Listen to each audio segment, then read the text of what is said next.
And ladies and gentlemen, this is my great honor to welcome you for that webinar that will be devoted to rivers around the world. This is a very special moment because we have a pleasure of hosting a very talented group of students from all over the world who are participating in the Erasmus Mundus program, Master in Applied Ecohydrology. Having that opportunity, we decided to organize this meeting to cover a broad spectrum of rivers around the world and challenges that are ahead that we need to address in our future. How we can address those problems, we have answered with ecohydrology. And this webinar, this workshop will help you to understand some of the most new concepts of ecohydrology related to the management of water resources. But before we start our major part of the meeting, I would like to now go for a very pleasant celebration of award that we want to give to our long-term friend, Giuseppe Arduino. And it is a tradition of University of Łódź to award friends of the university with this medal of Universitatis Lozensis Amico. Among these people, there is Giuseppe Arduino, a long-term friend of our university who helped us to promote and develop ecohydrology around the world. The concept of ecohydrology, this is very important to mention, was forged in origin at the University of Łódź, thanks to the efforts of the team of UNESCO Chair of Ecohydrology and Applied Ecology under the leadership of Professor Maciej Zalewski. Then UNESCO Intergovernmental Hydrological Program trusted that idea, and thanks to the thematic groups and working groups was developed much further. And I know the success is always having a lot of fathers and mothers, but I would say definitely among top 3 of them is Giuseppe Arduino, who really helped to promote that concept around the world. And thanks to that, also promote University of Łódź. Among his achievements, we can mention development of the ecohydrology platform, development and of the ecohydrology demonstration sites around the world, multiple conferences, workshops, projects that he pushed forward. And that's the person that is really highly motivated and always everything he touched is turned into gold or the success, I would say. So, using that opportunity, I would like to invite Vice-Rector of the University of Łódź, Professor Krzysztof Pawis, to pass the award, the medal to Giuseppe Arduino, who is here with us. Thank you.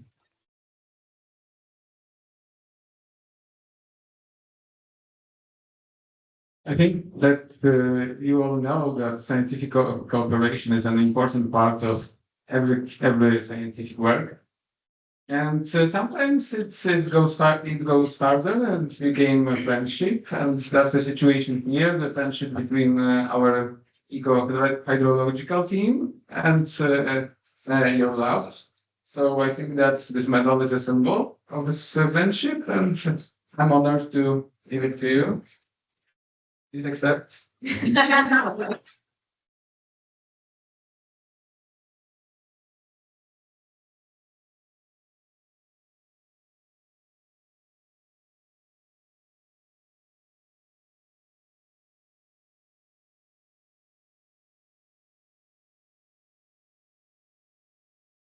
So you take me by surprise. I'm really flattered. Thank you so much, Vice Rector, and thanks to everybody. And I'm very emotional because it's a surprise. But I think I was extremely lucky to have had this collaboration with the University of Łódź and the Polish Academy of Sciences, in particular the European Center for Hydrology, because always these two big institutions has been at the forefront the design in the conceiving the concept of ecohydrology and also implementation all around the world. So I think that it's been I was very lucky again to get in touch with this endeavor and to have collaborated over 20 years for that. So thank you so much for this award. It's really pleasant. Thank you.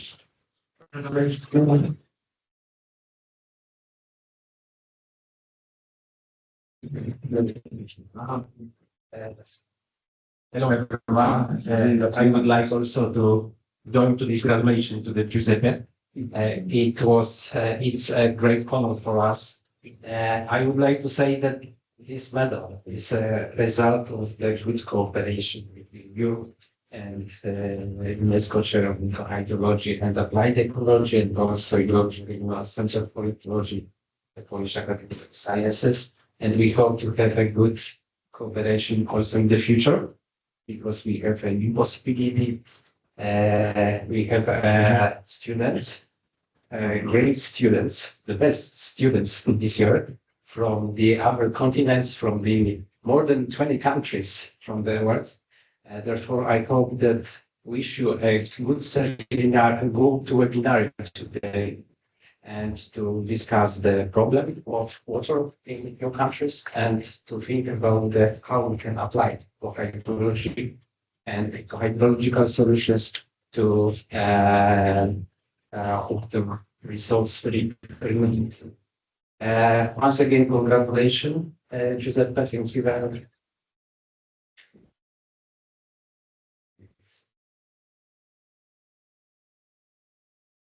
And ladies and gentlemen, after this very nice celebration of our long-term friend, now I would like to pass the voice to our online connection from Paris, from the headquarters of the UNESCO IHP, where Dr. El Rahman is present with us. El could you try to connect, and we will display you on the screen. Okay, perfect. Hello, everyone. Good morning. Yeah, but can you hear me? Yes, we can hear you. Okay, so yeah, thank you for inviting me, inviting UNESCO for this events on the specific events involving youth from around the world. And so first of all, I would like to congratulate the organizer from the UNESCO Chair on Ecohydrology and UNESCO Category 2 Center on Ecohydrology also, ERCE, and also especially the Youth Ecohydrology Network that have been successfully bring all quite many numbers of members. As you know, UNESCO already have been initiating the Young Professional Network since 2018. But then recently or last year, we revamped or relaunched the Ecohydrology Youth Network as a EHIN, as you know today. And the good thing is within less than 1 year of re-establishment of youth network, we have already a big number of members, which is already reached number 176 from 51 countries around the world. So congratulations also for the president or the chair of this network that managed to organize and bring together all of you. And in fact, a part of the first meeting that we had last year, now again, once again, we are here together for the specific event on the youth involvement, especially on ecohydrology. And I would like to congratulate Giuseppe also for receiving special medal from the university for his work also on related to ecohydrology before this, and shown good collaboration between UNESCO and the partner, and in this case with the center and the university. So thank you so much, and I hope all of you will have a good discussion and good deliberation on ecohydrology, especially from the youth perspective. Thank you very much. Thank you very much.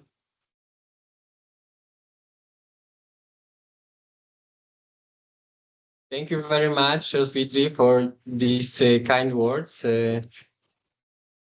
Okay, could you confirm? Can you see the screen? Do you see the screen? Okay, very well. So now it's time to move forward for our meeting.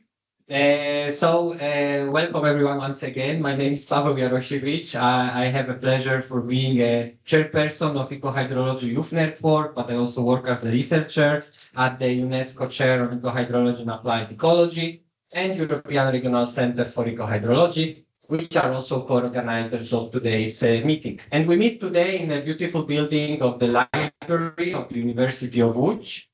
So welcome everyone here on site, but also we meet online. And we have our broadcast here on Teams. I must mention in the beginning that all the questions that will arise on the Teams, please write on the chat. In the end of the meeting, we will try to answer. So there will be a session for questions in the end. But now we would like to move forward for our webinar and for our workshop. So the topic of rivers around the world came to us as I mentioned in the beginning. Here we have a wonderful group of students from Erasmus Mundus program, Master in Applied Ecohydrology. That I must say it's a privilege for being part of that initiative, and also I need to the contribution that I need to highlight of the different universities that are participating in that program, including University of Łódź. Thanks to the Professor Luis Chicharo, who is coordinator, we are already facing the fourth batch of that program.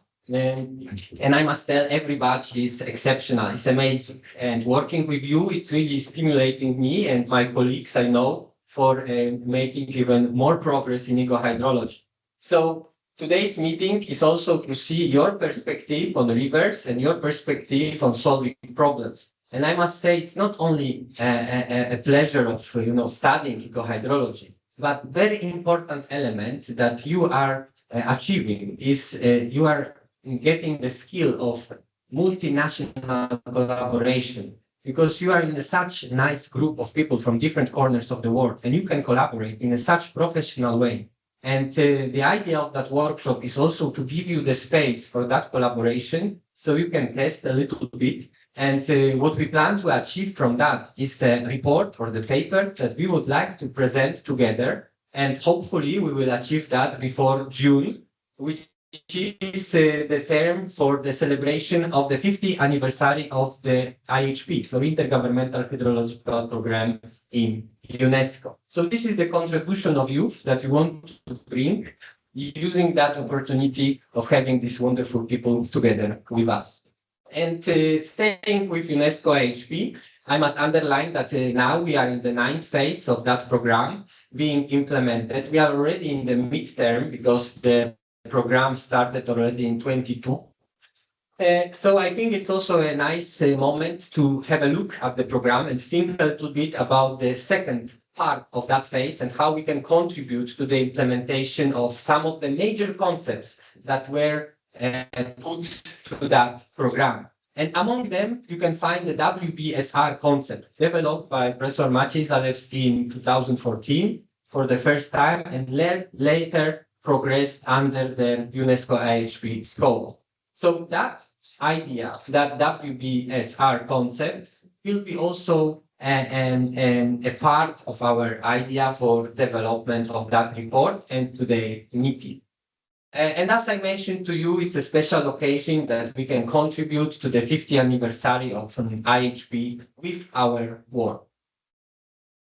So what is the concept of WBSRC?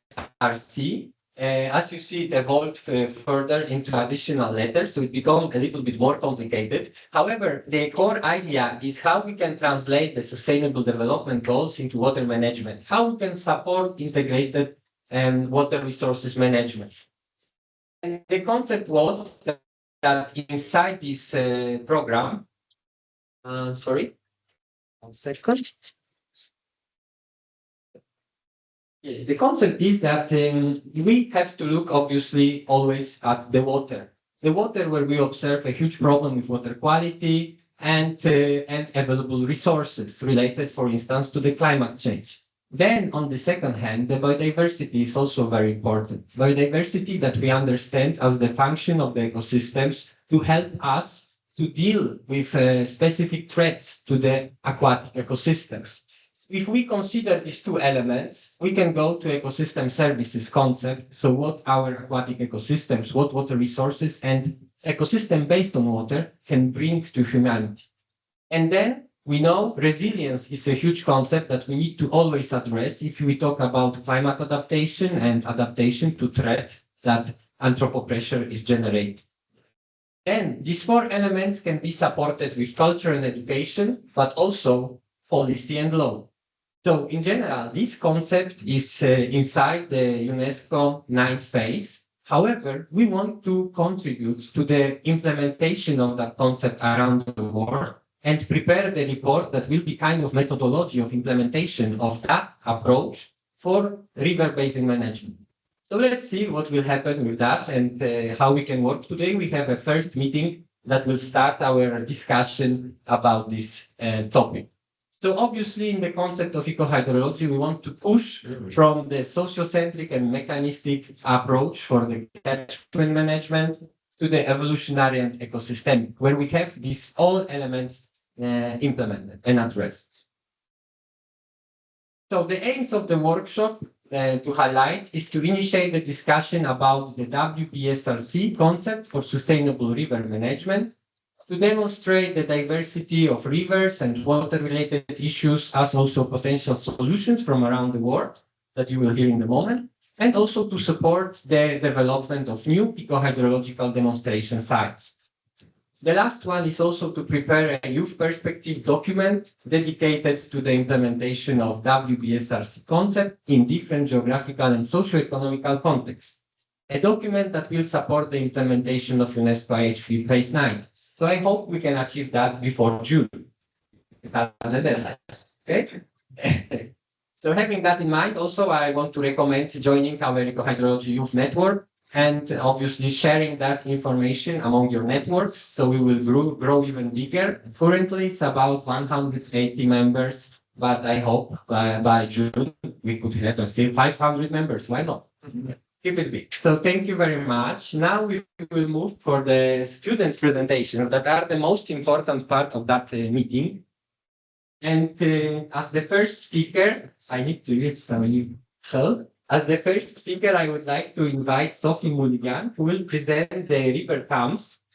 And she completed a bachelor's in environmental science last year and grew up near the river Thames, but upstream from London. Happy New Year, and luckily. So now the floor is yours and you can start your presentation. Thank you.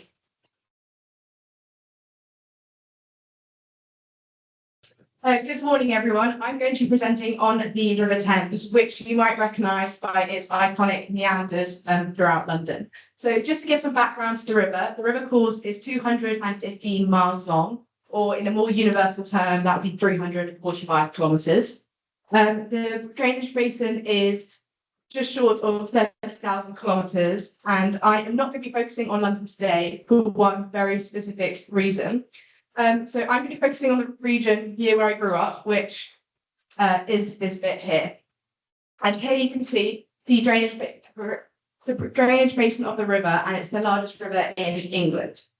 So why am I not focusing on London? If we go back to this photo here, you may have noticed just here, there's some kind of structure in the water. Although this looks like it is a bridge, it's actually the Thames barrier. And this is a colossal piece of engineering built in the 1980s, and this protects the River of London from tidal flooding because this last 90 kilometres of the river is all tidal. So that's the main flood mechanism for the river. Hence, we can kind of disregard flooding as an issue in London. But if we look further upstream, where I'm going to focus on, we have some major issues that are occurring in terms of floods. So, taking a historic look, this is that area in 1947. You can see here, this is where the river course normally ends, leaving this entire area flooded. Although this seems slightly outdated, we can look at a more recent times of 2014. Again, the entire area is flooded. Having a look again at 2021, again, flooded. Slightly nicer photo now of me in 2017 on the river. However, if we compare that to recent events of January 2024, we can see this entire area has become flooded. And this really needs to be addressed because there are people living around this area, and there's also a train track, and it just gets flooded year on year, and it's expected to worsen with climate change and increased precipitation. So, who is responsible? Oh, and this was published last month as well about further flood warnings. So, who is responsible for managing this river? And this is by the Environment Agency, which is the UK governing body for water management. So this is everything from floods to flood management to water quality. It's all done by the Environment Agency on a national scale. So if we have a look over to the Environment Agency website, we can see their management plans for floods. So this was the area of the river that I showed. The area in red is the flood risk area, and the area in blue is where they put measures in place for flood risk management. There is currently no flood risk management for this area, despite it being flooded year on year, over and over again, which is not a very promising sign from the government. So let's have a look at other schemes that perhaps are in place. The photo on the left is from the Thames Valley Flood Scheme, which is also part of a governing body. And what they've decided here, they've looked at the catchment area before London, and they have identified places along different river courses which could be used for sustainable water storage systems. But if we have a look at the news in the past 2 weeks, this is the area that I'm focusing on. But if you look at the news in the past 2 weeks, it's seen as a disappointment, and the funding has just been cancelled for that. So this is no longer seen as a possible situation. And something slightly more promising is the 10 to 21 charity. So this focuses on the South Chilterns catchment, which is this entire area here. And they are looking at what sustainable and green methods we can use to help with water storage, which is one of the main issues that we have here. So,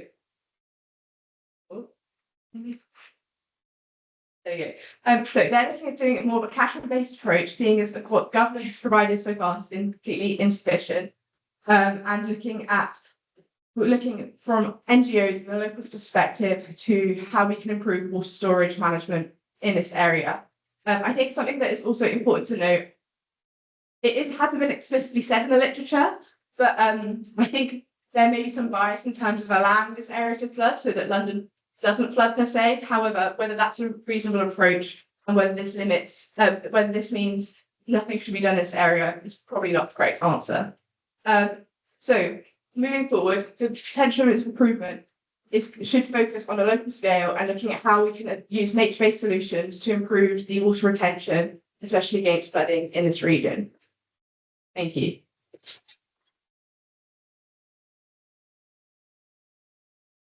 Thank you very much for this wonderful presentation. I must tell to explain also that when I ask students to prepare the presentation, I ask them to organize themselves into some context or order. And I must say they did it brilliantly because they organized themselves into continental zones. So we are now in Europe. I must mention that from the beginning.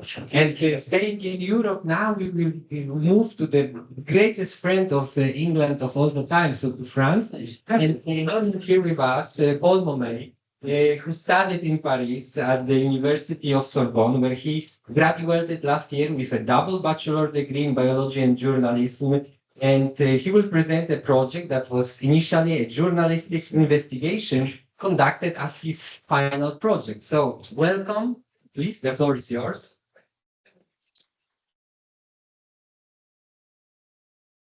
Yeah, that's my phrasing. Okay.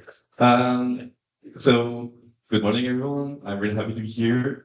So, I'm going to present managing the scene, a local perspective on flood control and ecological restoration.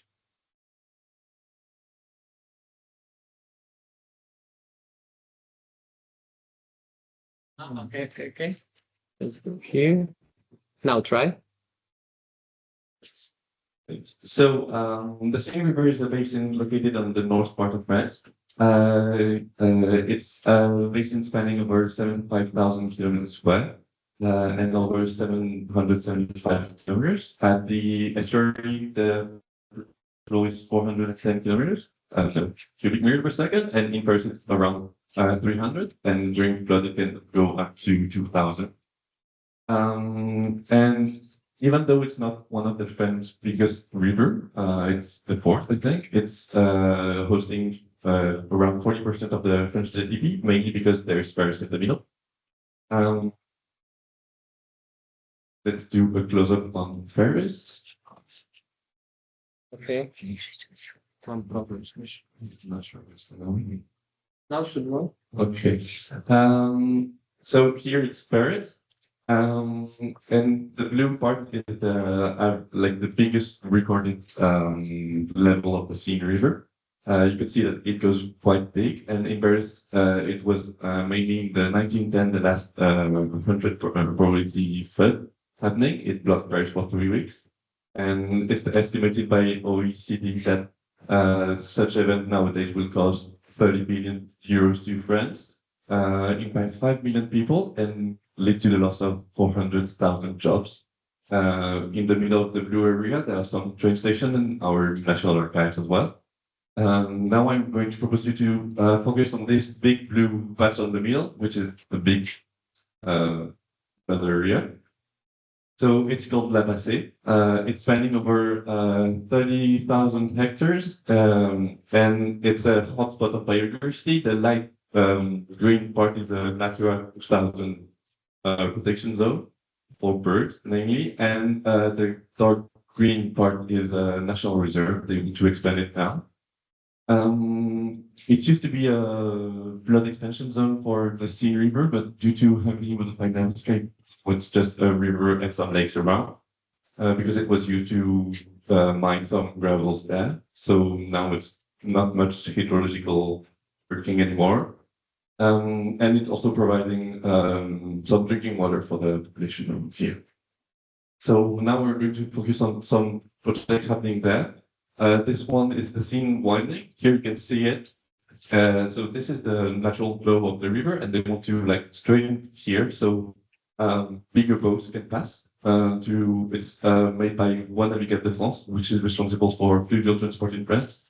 You can see that you arrive directly in the National Reserve, and this will completely disrupt the natural flow in the area, will dredge some wetland there, and would be really tremendous. All the studies that have been done on this project are giving negative impact, and this project might start this year. On the other hand, we have le projet pilote dans la Bassée, the Bassée, that is hosted by Seine Grand Lac, which is an organism responsible for big lakes in just before Paris that have been built in the 50s. Here you can see them. So they want to create some digs to store water when they have too much water, because as the soil there is not able to catch the water, it's just like temporary solution. They, in case of too much water, they pump the water in there and stock it through during the flood event. So it's a 114 million euro project. And for now, it's just the red part that is being done. At the end, if they do all of them, it would be a 600 million project, and it will lead to 15 to now just the red part is 15 centimeter reduction in Paris. Just in order, the 1 in 100 event is 6 meter of flood, so 15 centimeter is cubed. And for now, it's flooding right now, so they are going to resolve soon.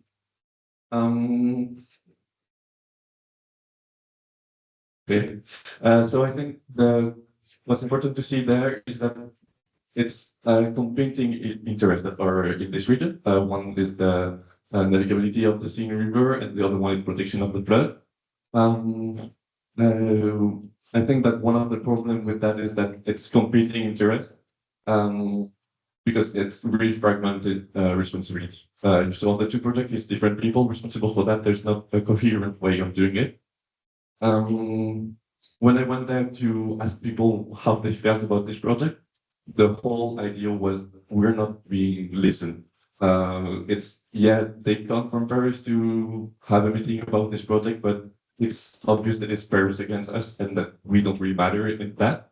And so that makes sense because like it's like 20,000 people. So yeah, but at the same time, I think you could input some nature-based solution there to restore the wetland, and which is like highly biodiversity and really important for Finnish nature. And you would have the same impact in Paris for the flood, and you would be like the local population would be happy about it. And also for now, the project are really like just symbolic. Like I found some meeting records that saying just like, yeah, it won't help for flood, but just we have to say that we're doing something. So we do that. So if you just want to say you're doing something, restore wetlands, so people in the local place are also happy. So you have to step aside from engineering solution, and I think that's also a cultural problem that for now people want engineering if you want to do something simple. Thank you.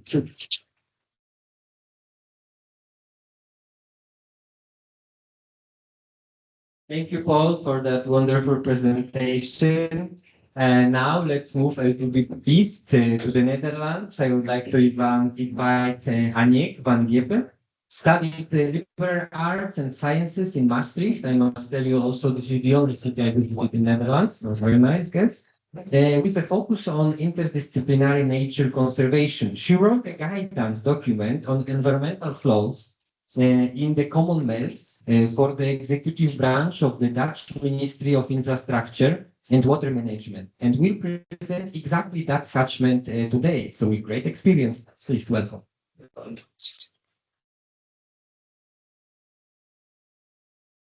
Okay, I've never used a microphone, so if it doesn't work well, just wait. So yeah, hi, I'm Aniek van Giepen, and today I'm excited to present to you the Meuse catchment with a focus on the common Meuse. So here we can see the basin. It's located in the west of Europe with an area of 35,000 kilometers, hosting over 9 million people. The source of the river starts in France at the Langres Plateau, looking like this. And the river stretches northward for about 950 kilometers from there.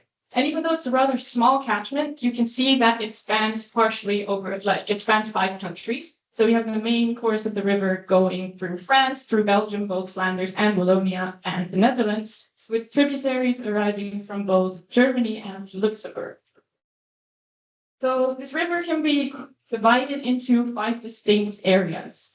We have the Lorraine Meuse, which is a narrow part of the basin and is a wide river valley on gravel. We have the Ardennes, which is a more hilly section marked by steep slopes and impermeable rock. We have the Common Meuse, which is the border between Belgium and the Netherlands for its entire stretch, and it's a gravel river, the only one we have in the Netherlands, and it's relatively freely meandering and has a high ecological potential. The Sand Meuse up here is completely canalized and marked by its cut-off meanders and its sand depositions, and then we have the tidally affected Meuse. This entire system is rain-fed, and especially down from the Ardennes, you can see huge fluctuations in discharge going from less than 10 in this section of Common Meuse to over 3,000 in high water. So a little bit more about this specific section. The Common Meuse marks about 45 kilometers of unnavigated river. All traffic is redirected via channel, and it's relatively free-flowing. So this, in combination with its variable discharge and a relatively fast flow, used to make for a very morphologically and biologically diverse system, marked by different types of ecosystems and especially important for rheophilic species. But this sadly isn't quite the case anymore. There's a lot of different threats that this river faces due to a lot of change by humans over the centuries, but the biggest one today is its disrupted flow regime. And especially this is seen through extreme and prolonged low flows. And why does this happen? It is several reasons, mostly abstraction upstream from different countries for drinking water, agricultural, and industry purposes, but also the navigation channels are a problem. So we have several of these kinds of channels. This is the start of the Common Meuse that in low flow times receive priority over the Common Meuse. So it basically just gets kind of the leftover water that doesn't go into the navigation channels. And this can get very low. So also with climate change, because this river is so dependent on precipitation, all these effects are exacerbated and low flows have become a real problem. And to combat this, the Meuse Flow Treaty was signed in 1996 by the Netherlands and by Flanders, and this decided to have a 10 cubic meter per second static minimum flow to be allocated to the border, the common use at all points. But it's been shown that this doesn't work to keep the ecological integrity because it's too static, it's too low, and it doesn't warrant any dynamics. And it also isn't actually always followed. So here's a few effects that's been observed for the low flows in this river stretch. We have reduced flow velocity, which makes rheophilic species disappear. We have drying of groundwater-dependent ecosystems and aquatic habitats, water quality declines, static morphology, and excessive silt deposition, floodplain disconnections, and exacerbated effects of hydropeaking. And all in all, this creates a more homogeneous system with reduced biodiversity and loss of the distinct character of the system. And then a brief note on management, because there's 5 countries involved in this catchment. It's a really complex transboundary system. And even for these 45 kilometers, we have, as you can see, many different governmental bodies, NGOs, on different levels of jurisdiction and execution. So this makes for a lot of fragmented effort and data available in different languages in different places. So a lot of bureaucratic challenges to cooperation. And luckily, we have the International Muse Commission, which coordinates policies over all 5 countries, but this remains an issue in cooperation and actually getting stuff done. So, for a potential solution to the challenges I presented, this could be achieved by doing a holistic environmental flow project. So environmental flow science basically sees water as a master variable in the system and tries to create positive effects cascading through the system by impacting morphology and habitat availability and quality, and thereby biodiversity, resilience, and ecosystem services. So this makes the definition of environmental flows the quantity, timing, and quality of freshwater flows and levels necessary to sustain aquatic ecosystems, which in turn support human cultures, economies, and sustainable livelihoods and well-being. So there's many ways to make a kind of flow regime like this and to construct it. But I think in the case of the Common Muse, the most important thing is that it's holistic, so that it tries to encompass all river dimensions and disciplines, but also as many stakeholders as you can find, because cooperation is so fragmented. And by doing this and constructing this sort of optimal flow regime, we can get rid of constraints and adaptively manage it to make a more efficient low flow management. And this can be beneficial for policy as well, to improve transboundary cooperation, fill knowledge gaps, and bring that data and stakeholders together, and even maybe review the treaty. So thank you.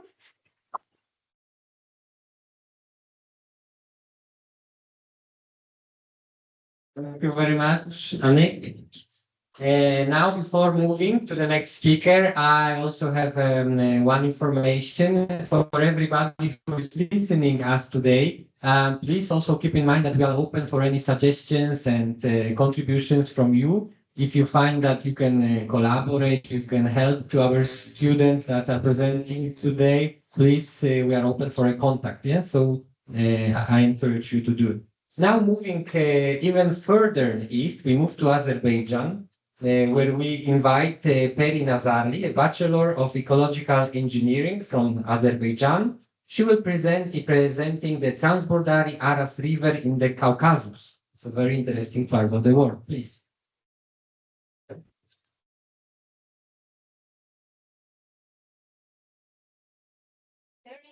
I will be presenting the Aras River. Oh, yeah. Presenting the Aras River, which is a transboundary river that flows through 4 countries. The Aras River starts in Erzurum, which is in the East Turkey, and flows east towards the east, where it meets Armenia and forms the Armenia-Turkey borders. Then, when it leaves Turkey, it forms the Iran and Armenia borders. And once it leaves the Armenian part, it forms the borders with Nakhchivan and Iran. Nakhchivan is the exclave of Azerbaijan. And finally, it flows towards the mainlands of Azerbaijan, where it joins the Kura River. And so ultimately, it has 3 borders. We have to keep in mind those 3 borders because they will be important for the presentation. So the challenges, it doesn't show them, it's supposed to say the challenges. The challenges, so first of all, of course, pollution. So 4 countries use the river for different uses, and they all pollute the river in from different sources. For example, Armenia, it uses its mining operations in the south of the country, and the south of the country is adjacent to the Aras River. So it's all the heavy metals that are processed during the mining operations, they fall into the river on the border of Iran. And of course, it's the heavy metals, they increase the mortality of the fish and aquatic organisms in the river. And it doesn't help that the construction of dams modifies the natural flow and alters the natural habitat of the fish, which also leads to the decline. For the continuous loss, the withdrawal for irrigation, construction of dams, and construction of reservoirs and also climate change also are a big problem. The transboundary issue deserves a whole separate attention because I think this is the main challenge. It also shows the complexity of having to utilize a transboundary river, which encompasses several countries, and also the complexity of its management, which I'll talk about in the next slide. But for this slide, 4 countries depend on the Aras River for different reasons. For example, and they utilize it in different ways. For example, Iran and Azerbaijan, they use it for irrigation and drinking water.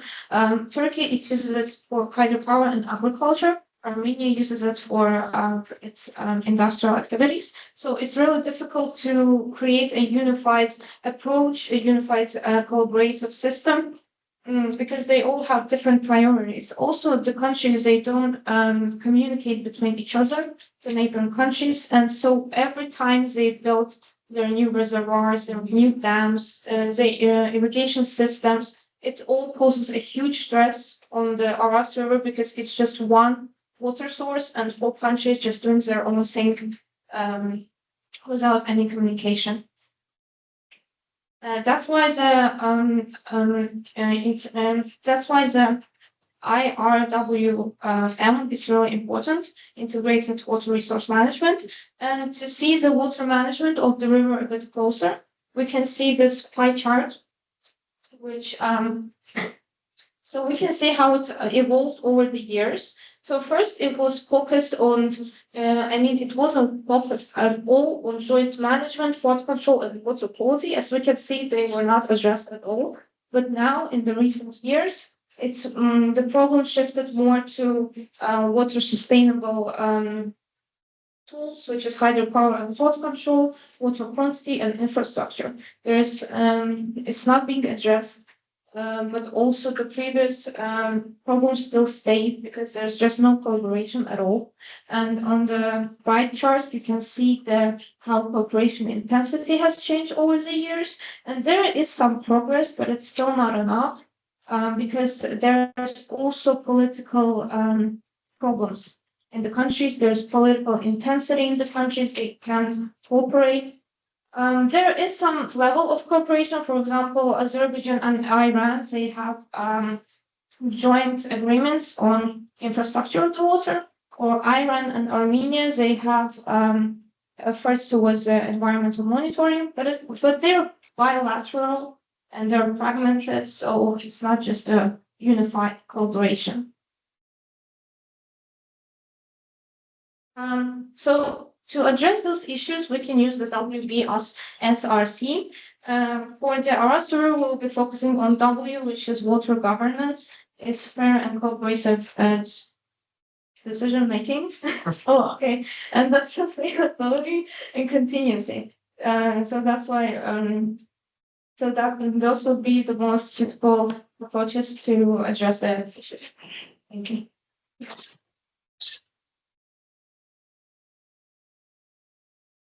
Thank you very much for this wonderful speech. I must say congratulations for you students for keeping a very good timing. It's very precise. Thank all for helping also. You are contributing very well. I must say that I am even now more astonished by how well they organize the order. There was a famous book, 80 Days Around the World, where Phileas Fogg decided to travel around the world. They are almost following the same pattern, the same journey. So now we move even further to the east, and now we make one step from Europe to Asia. So now we will go to India, and I would like to invite Abnish Mishra, a graduate of the University of Delhi, dedicated to developing a sustainable water management strategies and restoring polluted rivers and ecosystems in India. Today, he will share insights on the revival of the Yamuna River through ecohydrological approaches. Thank you.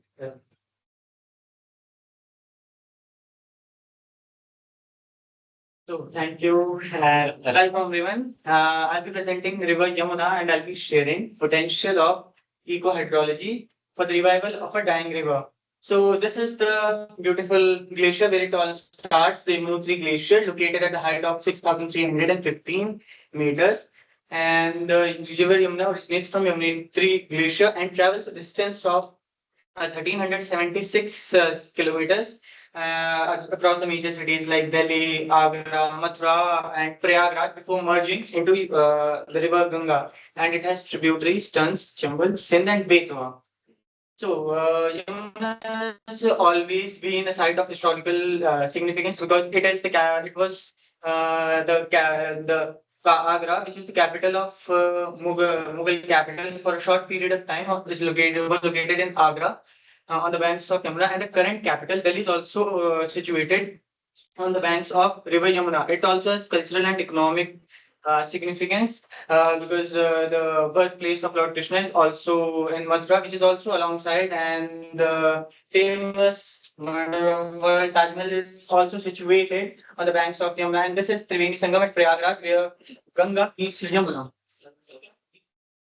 So, what are the major pollution sources in Yamuna? So, the major source is untreated waste, which accounts for 85% of pollution in Yamuna. The remaining is the industrial discharge from roughly 360 industries, and solid waste dumping and direct agricultural runoff from agriculture, stormwater, and this is we have the regulation, but this is how regulations are being followed. So this is not snow from this is new, and this is the most critical stretch of Yamuna, 22-kilometer stretch of Yamuna. This 22-kilometer stretch, which is roughly 2% of the entire stretch, but accounts for 79% of the pollution.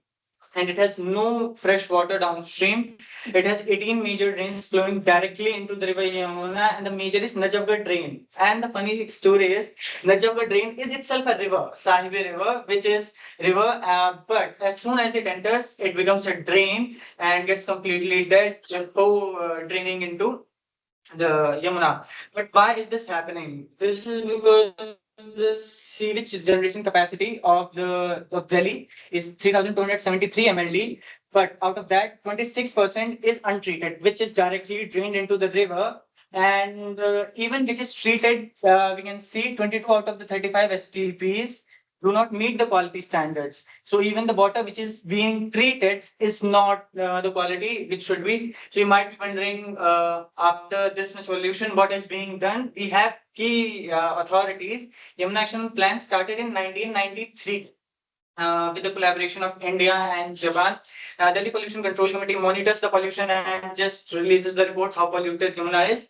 And Delhi Jal Board operates the 35 STPs. And the Central Pollution Control Board is the central authority for the entire India, which oversees various central pollution control boards in India.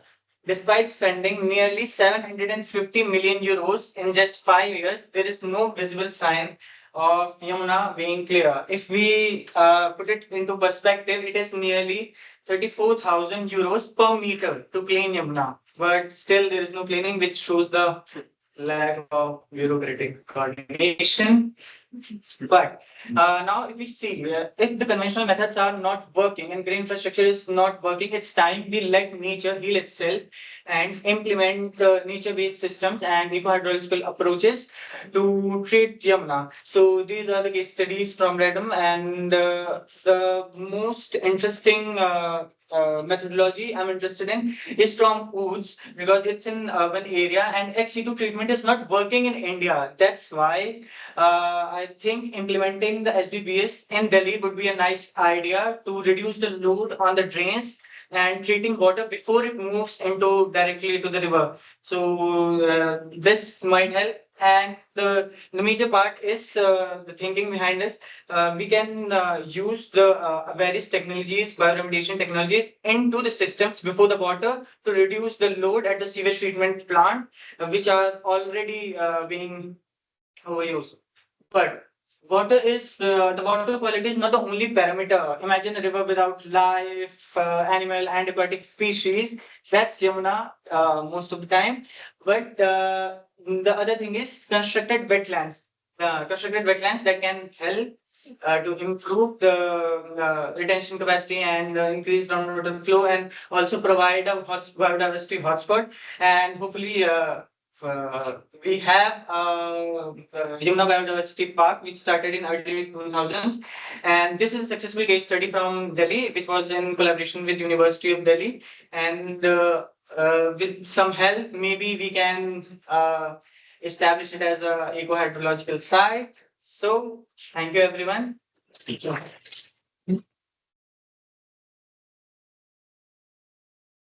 Thank you very much, Arnish. And thank you very much. I must say that the problem of point sources is not solved in any place. So exactly, that's the issue. One issue is the pollution that comes from directly from sewage. The second is if we treat it efficiently. And that's a big question mark that we still try to monitor and understand. Now we make a big jump to Australia, and I would like to invite Oscar Winham, who is an environmental engineer with experience in plant planning and groundwater contamination. So please, Oscar, the floor is yours.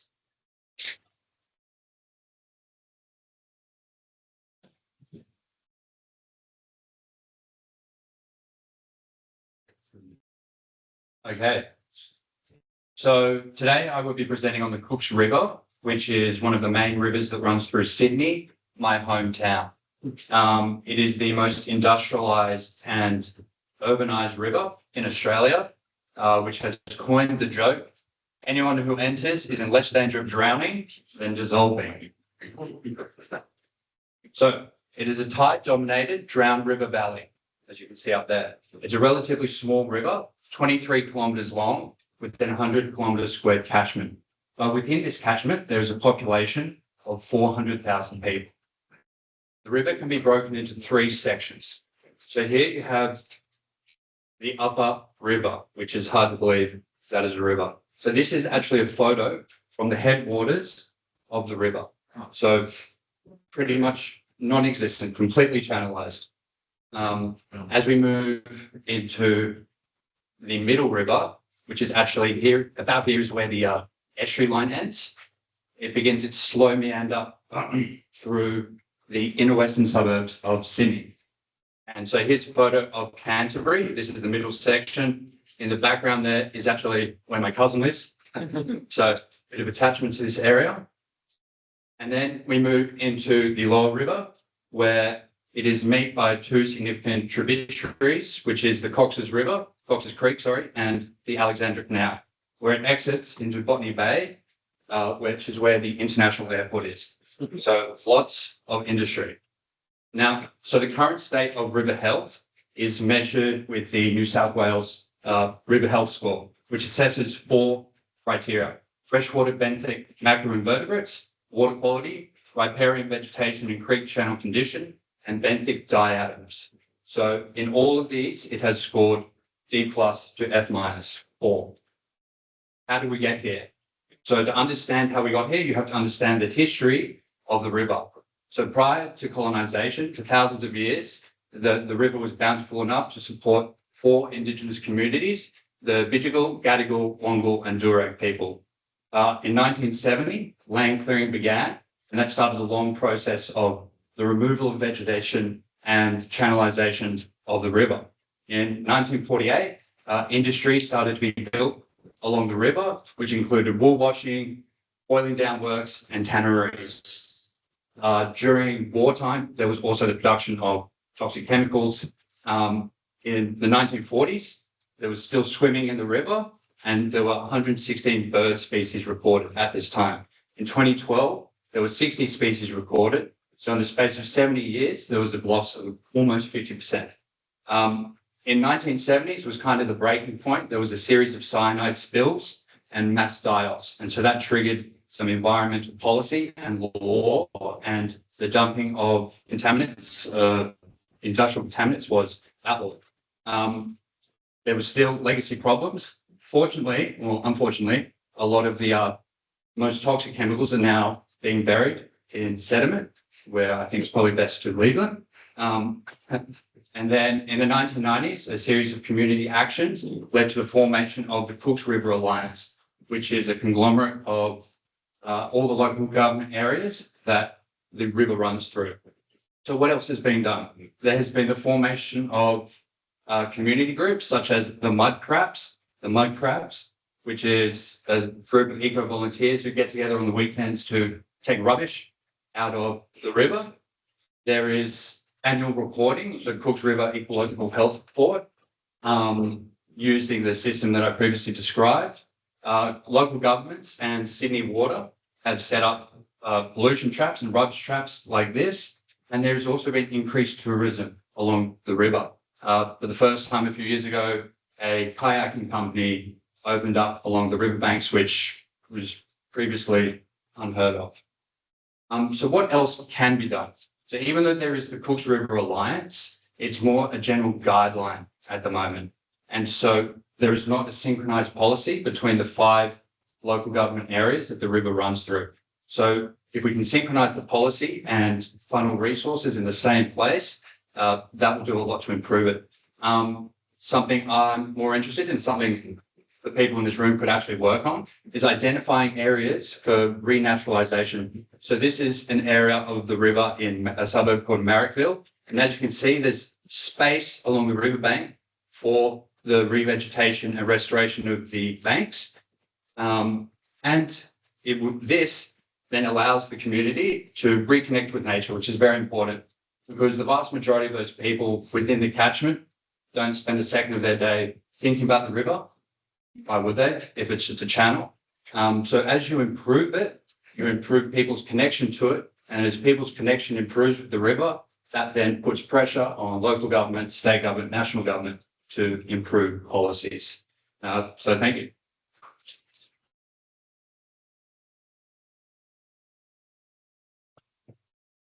Thank you, Oscar, for perfect timing. I'm also very glad that finally we downscaled a little bit the catchment size.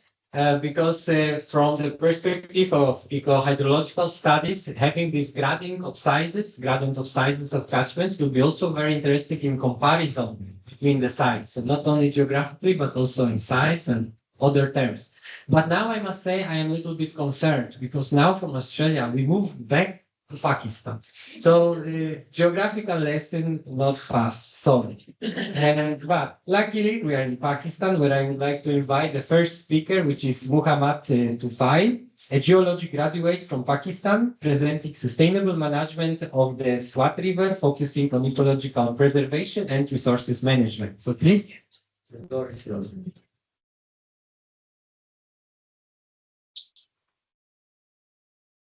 Hello everyone, I am Mohammed Tufai. Today I will present sustainable management of River Swat. River Swat is a perennial river of northern region of the province of Khyber Pakhtunkhwa, province of Pakistan. The main source of this river is the Hindu Kush mountain ranges, and it starts from the Kalam Valley, which is above, a little bit above the Swat Valley. It's about 240 kilometers long, and most of the region, this river is in the Swat Valley. And it's terminate in the river Kabul near Charsadda, which is my hometown. The average discharge of this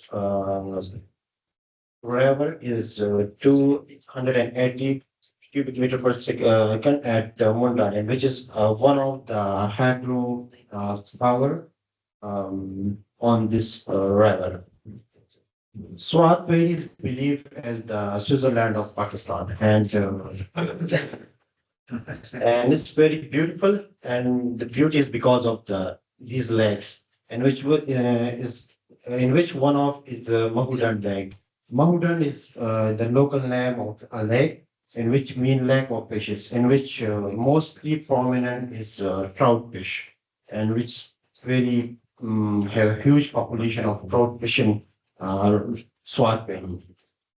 In 1999, the first freshwater project was implemented here in Swat Valley because the forever Swat have the people of the Swat Valley depend on this river because it's agriculturally and use that for the drinking purpose. There's some problem in that valley because all of the tourists, it's a huge tourist place every year, and a lot of people came there, and its environmental degradation has started since 1998. From that, people explored it very well, and because of the road construction was made, so after that, a lot of people was traveling that way. Some of the challenges that are in that valley is the first one is the flooding. In 2010 in Pakistan, there was a huge flooding that washed out about 150 hotels in that region. And in that region, is most of them were the luxury hotels. And the reason is that there was a washout because there most of the hotels and houses was made in the within the Swat River. Other challenges in that river is illegal extraction of sand and gravels. People are illegally extracting the sand and the gravel from the Swat, which degrading the bed level. Another one is water pollution, like the tourists come there, they put the trash there around the bank, and in October 2023, the Pakhtunkhwa government of Department of Fisheries made a report that most of the trout fish that died within the Swat River is because of the nutrients that are coming from the hotel, the sewage from the industries within the Swat Valley. The management strategy, in my view, is the laws that are in 2022, government of Ministry of Water Resources made up Rivers Act. So, in my perspective, the government should implement that act. If that act is implemented, so the pollution and the hotel sewage, the system that will be protected. And other one is sanitation master plan. And if that is made for the whole South Valley, so there will be no nutrient accumulation in the river, so it will not degrade the ecology of the river. And the other one is WBSRC. So if we have to implement the river bank enforcement and the flood zoning. So it will point out that the hotels, the houses that will be not made in that area. Thank you.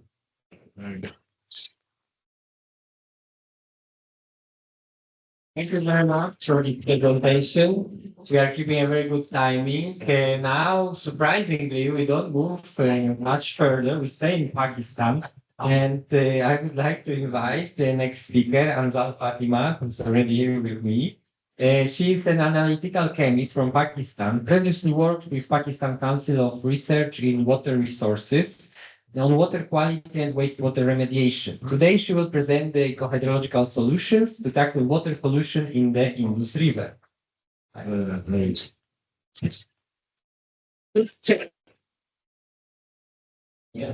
good morning. Dzień dobry. I hope I'm pronouncing it right. So today I'm going to talk about the mighty Indus River in Pakistan. Here are some beautiful pictures of the river where there is no pollution and no problem visible.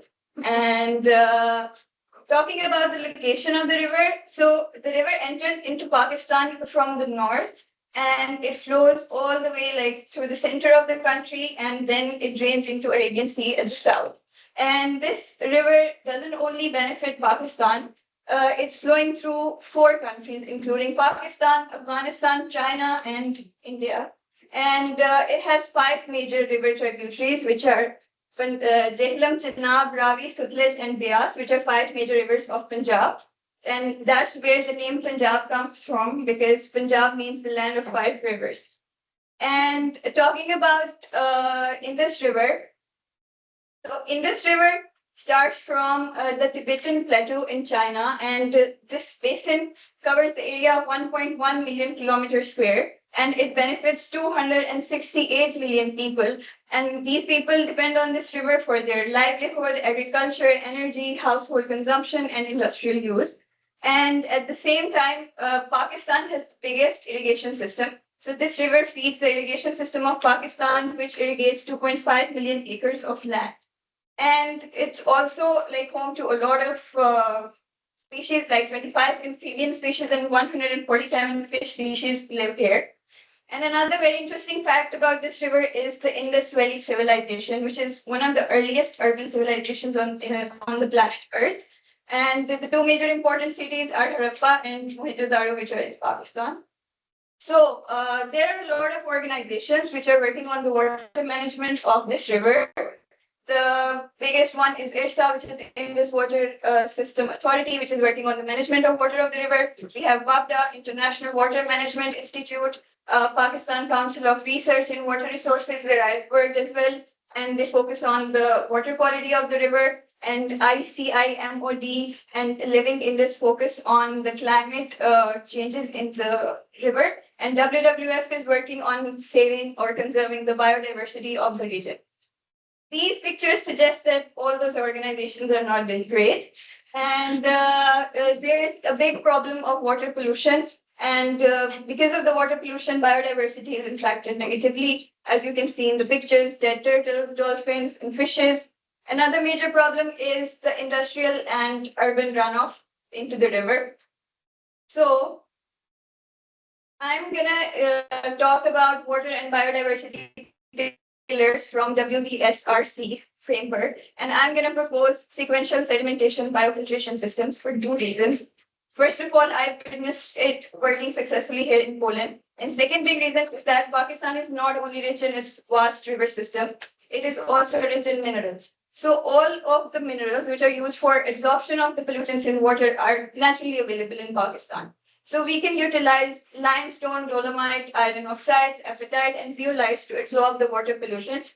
And I'm going to focus on the urban runoff and agricultural runoff. So for urban runoff, what we can do is that we can create like infiltration pools and layer these rocks so they can absorb the pollutants before the water enters into the rivers. And for the agricultural runoff, I would suggest that layering these materials along the walls of irrigation canals so the water is naturally filtered out before it goes into the river.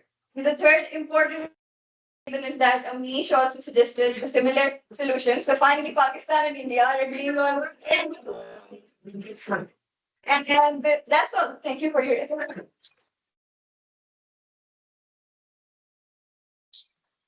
Thank you for one presentations. The last one. I mean, we are traveling with the sunlight speed, so obviously we are using a lot of energy to travel with such velocity. So I think now it's a time for a short break, and we prepared a nice sweet food corner for you where you can enjoy, rest a little bit. And I would say we can meet in 20 minutes, so 11:35. Okay, we will be back online and here in the room.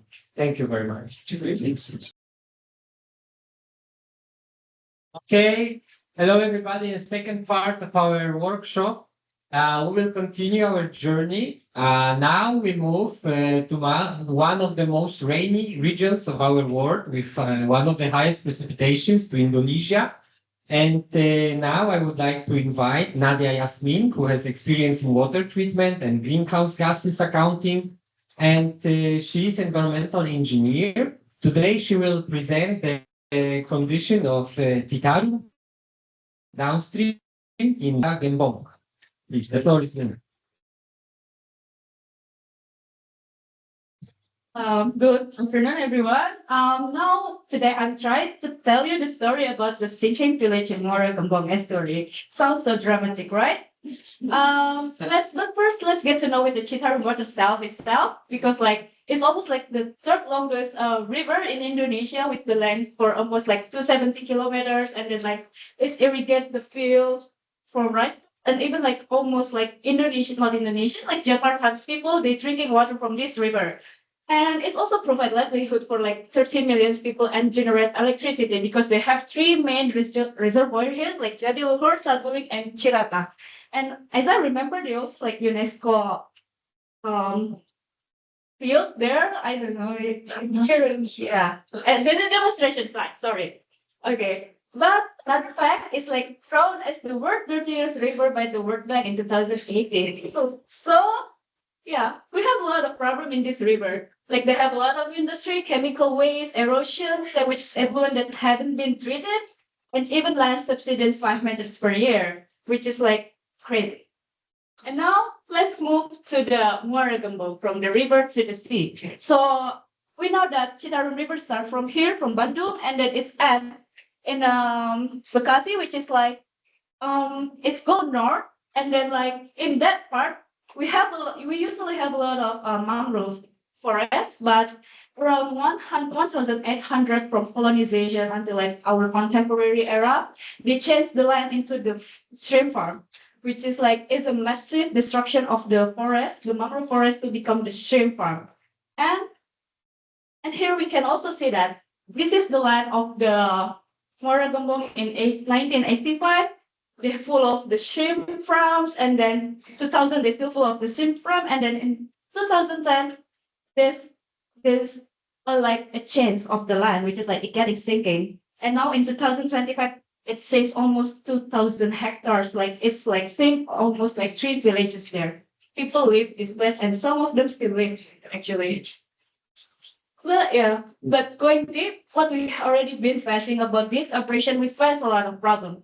From the water, biodiversity, economic, and even sanitation, abrasion lead to the massive saltwater intrusion, which is to the animals extinction, and then blue economic failure because the unproductive shrimp farm, and even the sanitation of the people, they got disease and the scarcity of the clean water. But in 2018, after we got named as the world dirtiest river, they create regulation regarding the water management in Citarum, which is going to be focused on sedimentation, waste, law, improving water resource management, and education, which is until now is not been solved yet.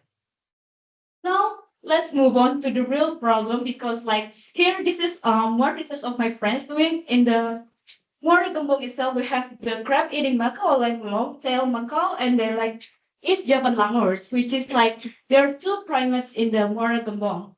And I'm going to tell you a story about them because we know that langurs is actually arboreal animals, which is only live on the tree, and they always eating foods from the leaf or even the fruits. But one day these langurs come to the human houses looking for the water. So it could be it increased our curiosity why these langurs would never want to associate with humans, want to come to the human house. They will never do that. So this man, Padamark, which is have a very strong connection with these langurs and this monkey, he actually tried the water from the leaf. He took the leaf from he tried the water inside the leaf, and then he tried to drink the water by himself, and it's very salty. So even the saltwater intrusion already had impact to the surroundings area, the tree, even the fruit. So even the animals cannot even drink or eat anymore because of this situation. And this is what actually my friends doing regarding the situation. They try to create the prototype to desalinate the water from the river and even from the rainwater. So this prototype been observed, and actually you can see that this monkey now they try to drinking the water from this prototype too. So the idea of this prototype is like, so just putting these blocks and then the sun gonna boil the water and then it's like just gonna distillate by itself. And now move to the room of improvement, because this only focus on the animal itself, because my friends just only focus on the Anthropocene idea, not even the ecohydrology. So we need more like long and sustainable and resilient solution regarding this, which is like we're gonna focus on the water and bring more the ecosystem services, which is like the idea of this is putting like seawall, but we use natural construction such as the bamboo and brushwood, which is like the fishing net filling with branches. I mean, so for the idea is we want to bring back the sediments first and then create the environment for the mangroves to grow by itself. Because like you can see that this permeable structure for building the seawall is actually copying the structure of the mangrove itself. So we try to manage with the local people and then create this seawall, and then it's actually already happened in Denmark, which is also been like sinking in Semarang, another city in Indonesia. So yeah, and it shows a really good result because like it increased the sediment trap to the 0.6 centimeter per year, which is like we want to create more sediments to so mangrove could grow better. So thank you for your attention, and this is my presentation. I hope that we can create more resilience.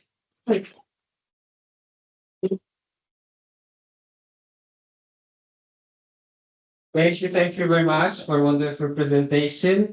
Now again, instead going east, we have decided to go north and we moved to Laos. And fortunately with us is Pompachan Sengmanikam Mina. She is an environmental conservatorist from Laos, previously worked with World Wild Fund for Nature and on freshwater conservation program. Today, she will present the Sipadone wetland. Thank you. The floor is yours.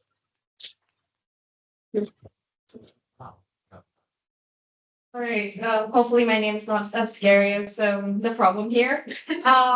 Okay. So yes. So I'm going to be presenting about the Sipandon wetland, the mesocosm of Mekong River. A little fun fact: Sipandon has a literal meaning of 4,000 islands, and this makes me really happy because we are a landlocked country. If you don't know. So the fact that we have 4,000 islands, it's probably more than Indonesia. Like, make me feel proud. Yeah. So it's a riverine archipelago in the southwest of Laos. So it's shaped by also the Mekong River, and this is like the largest Asia waterfall that contains very diverse habitats, sediment-rich water, and also a home for many wildlife and human sediments to make this very unique and like thriving landscape.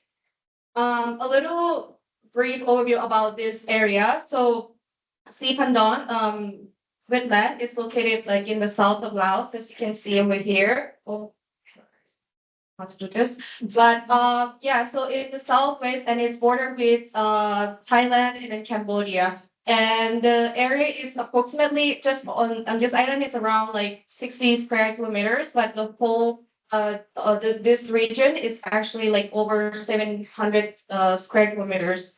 And the climate in this area is like tropical rainforest. So we have the monsoon zone, dry season during like maybe late October to April, and then wet season between May to October. And the average rainfall is around 1,750 millimeters.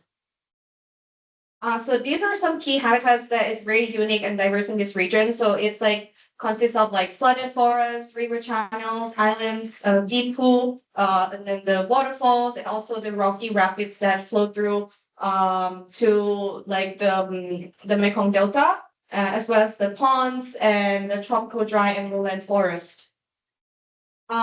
This area is very important because of that diverse habitat. It does give also very important ecosystem services. Like it's very great food source, especially fisheries. Around 100, more than 100,000 people are like living in this area and rely on these food sources.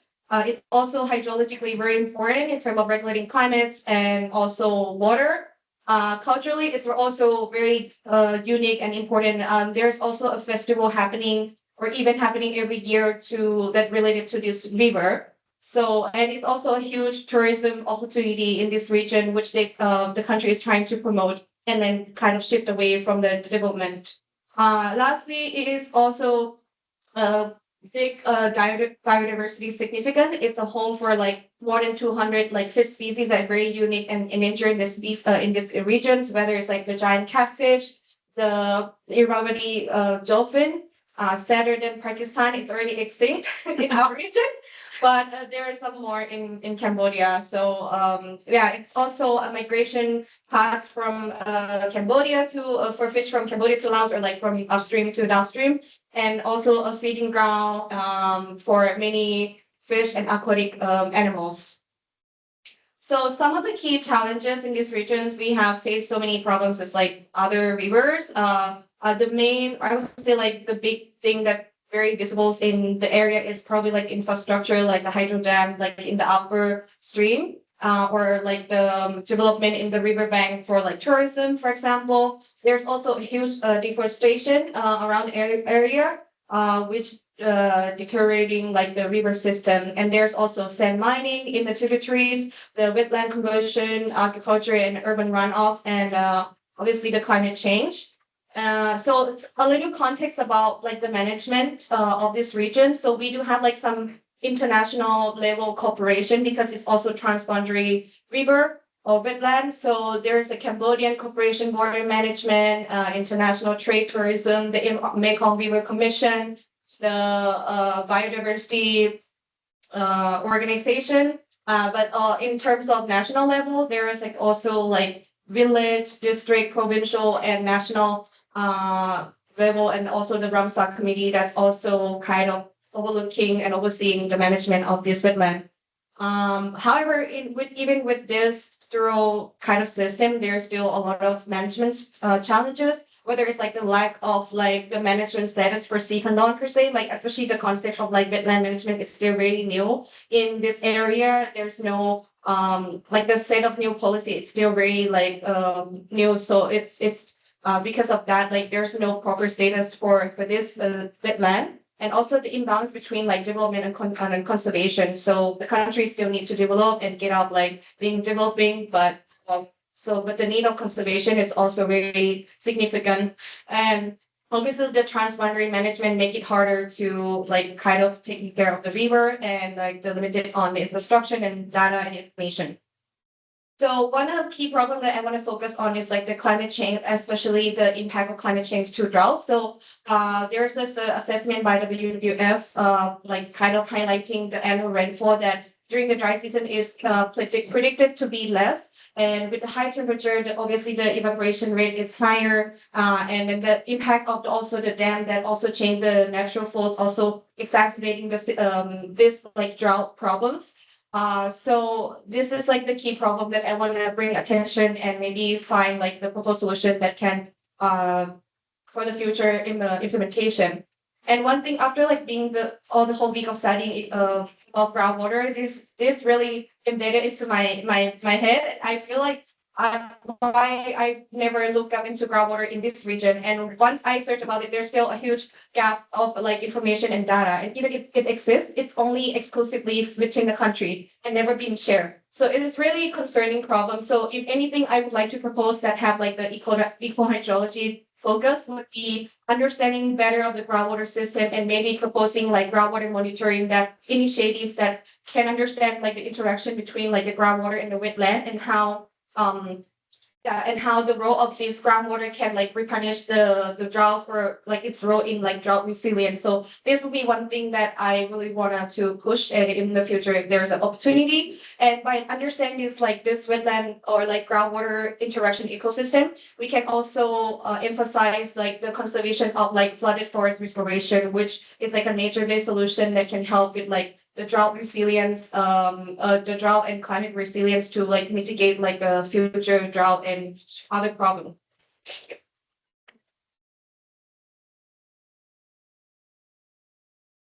Thank you very much for wonderful presentation and that nice contribution to your evaluator. That are really highlighting the role of groundwater. I think you already passed the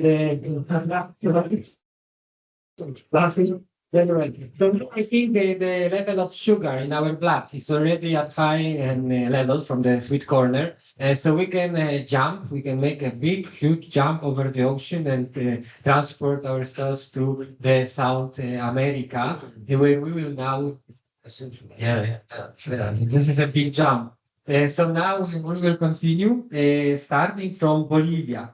And I would like to invite Nicole Rivera, who is presenting on water pollution in the Qatari Basin. She is an environmental engineer from La Paz, Bolivia, with experience in research, governance, and water pollution. So please.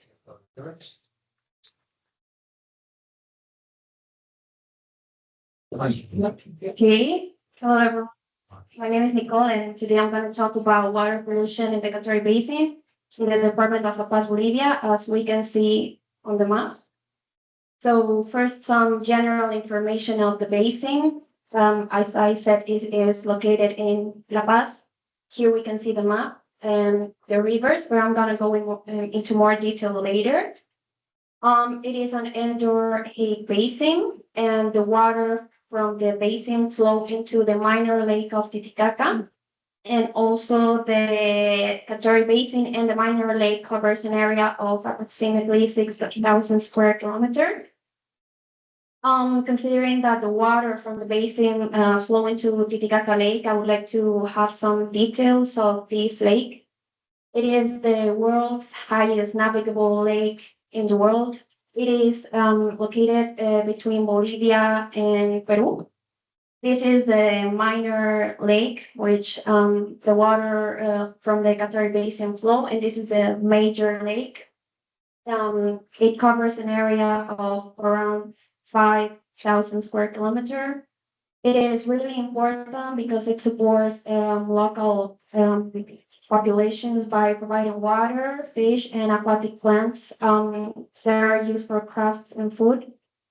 And also it has a lot of biodiversity, including endemic fish like Orestes, which is from the corner, and aquatic birds, and the giant Titicaca frog, which is a native species from this area, which is the one from the picture. It's a really beautiful lake, as we can see on the photo. So now going into more detail about the water systems in the Qatari Basin. This graphic represents the upper part of the basins where all the sources of pollutions are located. So the water from the basin originates in this area from the Huayna Potosí Glacier, and then the water flow into four lagoons. They are in this region, the Muyuni region, and there was a lot of mining activities here. And then the water from these four lagoons flow into the Seque and Seque River, and they go through El Alto City and Viacha City. They are in the Department of Paz. And then the water from both rivers flow into Paina River. The area is surrounded by agricultural and livestock activity. And then the water from the Paina River flow into the Qatari River. That is also surrounded by agricultural and livestock activity. And then the water flow into Guanabay, which is located in the Titicaca Lake. Okay, now regarding the pollution in the Qatari Basin, there are 5 sources of contamination. First, we have mining waste that is coming from the Muyuni region that generates acid drainage and heavy metals contamination. We also have domestic wastewater as a result of untreated wastewater from El Alto City. These domestic wastewater flow into the second River, raising fecal coliforms and lowering oxygen concentration. We also have solid waste as a result of the improper management of urban solid waste. Around 800 tons of waste are discharged into these 2 rivers annually. We also have industrial wastewater that comes from these two cities, El Alto and Viacha. We have around 5,000 industries that are discharging untreated effluents into these two rivers. And we also have agricultural waste that it comes from the surroundings of the Ballina and Catori rivers. So all of this pollution ends in the Titicaca Lake. So it is a mix of everything. And yeah, the situation is really bad actually. Impacts of pollution, there are plenty impacts, but now I want to focus on the one I work with, which is related to the indigenous communities that are affected by this pollution. These are some pictures that I took of the Juana Bay like a year ago. This is how it looks now. There are approximately 20,000 people living around the area. And these communities used to fish as the livelihood activity. Now there aren't any fishes in the area. All the local fish have disappeared, and because of the pollution. And because of that, the community members now they are dedicated to dairy farming, but the cattle are getting sick and the production of the milk is going down because the cows drink the water from the lake and the river. There's also agriculture, since the community members cannot use the water from the river and the lake to irrigate the crops. They are getting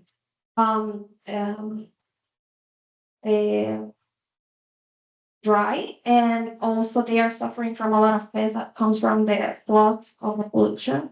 And also the water supply, since the community members cannot use this water, they are collecting water from wells. So they are getting dry, and also considering that there's infiltration from these surface water bodies, it's also a big possibility that the groundwater is also contaminated. What has been done?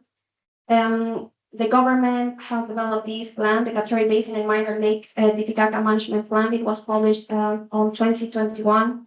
It's a very long document, more than 200 pages, plenty of actions. But they wanted to solve this problem until 2027, but this didn't happen. But there are a lot of recent and ongoing studies that are highlighting the severe pollution in the Catori Basin and the Minor Lake Titicaca, calling for action. It is a very complicated case because the water has all the pollutants, organic and inorganic, but we can apply the WBSRC concept. We can start, for example, implementing environmental education programs in affected communities to raise awareness about water protection, and also to involve the communities in the decision making about water resources management. And also, I would say that future remediation can be applied, at least in the Biona region, using native plants to remove the heavy metals from the region. Thank you for your attention. Thank you very much. Thank you for showing the potential solutions in the end. A very nice approach. And now we move, I think, west, yeah, to Chile. Well, yeah, Bolivia. We move west. So again, the pattern is lost, but okay, I'm fine. And now I would like to invite Antonio Fernandez, who is Chilean hydraulic engineer with experience in sustainable urban drainage and territorial planning, emphasizing the value of natural blue infrastructure. Today, he will present the case of Lake Aculeo. Yes.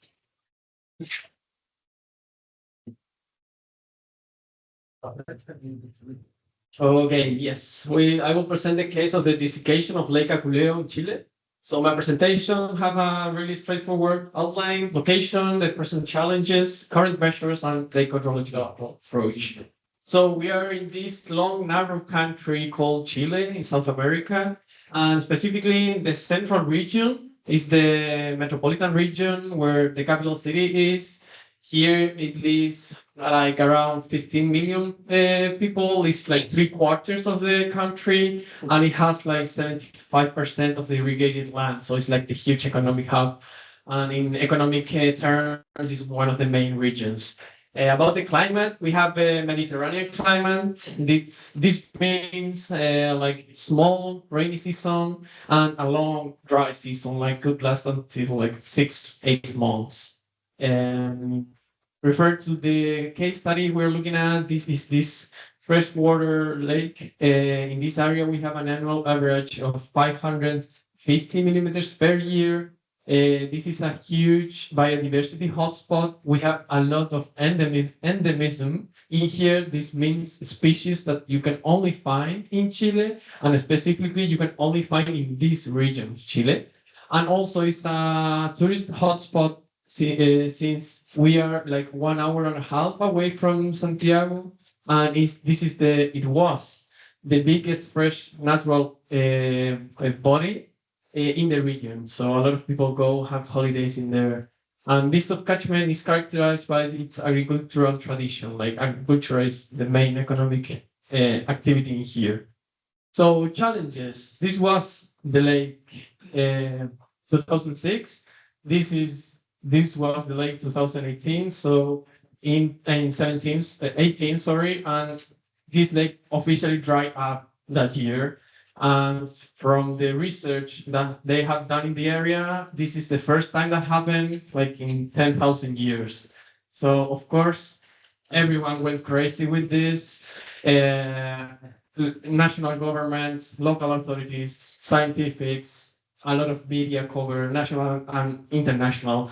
But this wasn't a situation that was from one day to the other. We had this so-called mega drought in this region since 2010, with a reduction in this area of 38% of the rainfall. So this lake was shrinking since 8 years before, and in 2018 was totally dry. That's how it looks 2019. And on the other hand, we have less resource, but also an increased demand. Not like in Europe, but in South America, population is increasing. So here as well, we have more people living here. Also, these agricultural seasonal crops were shifting to monoculture of cherry trees. I think everyone loves cherries. Well, yeah, here we have a lot of cherries, and they need a lot of water as well. So that's like a bad combination of factors. About the current measures, of course, as I said, everyone went crazy when this lake disappeared. It was a huge environmental disaster, so a lot of scientifics got attracted. I mean, I'm talking about this case in here. So yeah, there's a lot of information, like a lot of scientific studies. That's a good thing, like to understand what happened there, what we had before, what we have now, and at the same time, more related to the policy and to the action plan. They developed this voluntary basic management agreement that is quite pioneer in country, where public institutions, private sector, local residents, NGOs got involved in a management plan, intersectoral management plan that got some interesting measures, like increasing the investment in the irrigation efficiency infrastructure for the agricultural area. Also, a lot of educational awareness about also the water use efficiency, the importance of this ecosystem. At the same time, how important it is to protect this lake. So they designed some protection areas and restoration areas, and lastly, also more engineering scope, the measures to enhance the lake recharge. And I want to stop in that point because some of the proposals were like bring this salted water from the sea and dredge the lake to find the water table groundwater and divert water from other subcatchments. So yeah, interesting measures that they were proposing. So at the from the ecohydrological approach, what we could, if there's any opportunity of improvement, I will say yes, of course. First of all, a greater understanding of the hydrological dynamics, as Mina said in her case. Groundwater, I think, has a crucial role in this, since we have rain only in 4-5 months a year. But we have water. We used to have water the whole year around. So the groundwater dynamics there were crucial. And I think it's a first step to understand this dual regulation dual regulation between biota and hydrology. And from that point, go ahead and design adaptive solutions for new conditions. We have this drought, yes, they say it will be not would be forever, but how do we know? Maybe it's the new normal. Like we don't know. So of course we have to design solutions, thinking that maybe we have less water, and like I don't know, we have some demo sites and examples in Latin America, like sowing or harvesting of water. It could be interesting to apply. And at the same time, we have less input of water in this catchment. So what role could play the great water reuse? Like we have a lot of demand of fresh water for the households, but we do produce a lot of wastewater that maybe could be an input to this lake to keep it alive. And just to finish, well, this picture is from 2024, so the lake is back because we have like a small gap in the drought, but maybe this year it will be gone again. So thank you very much.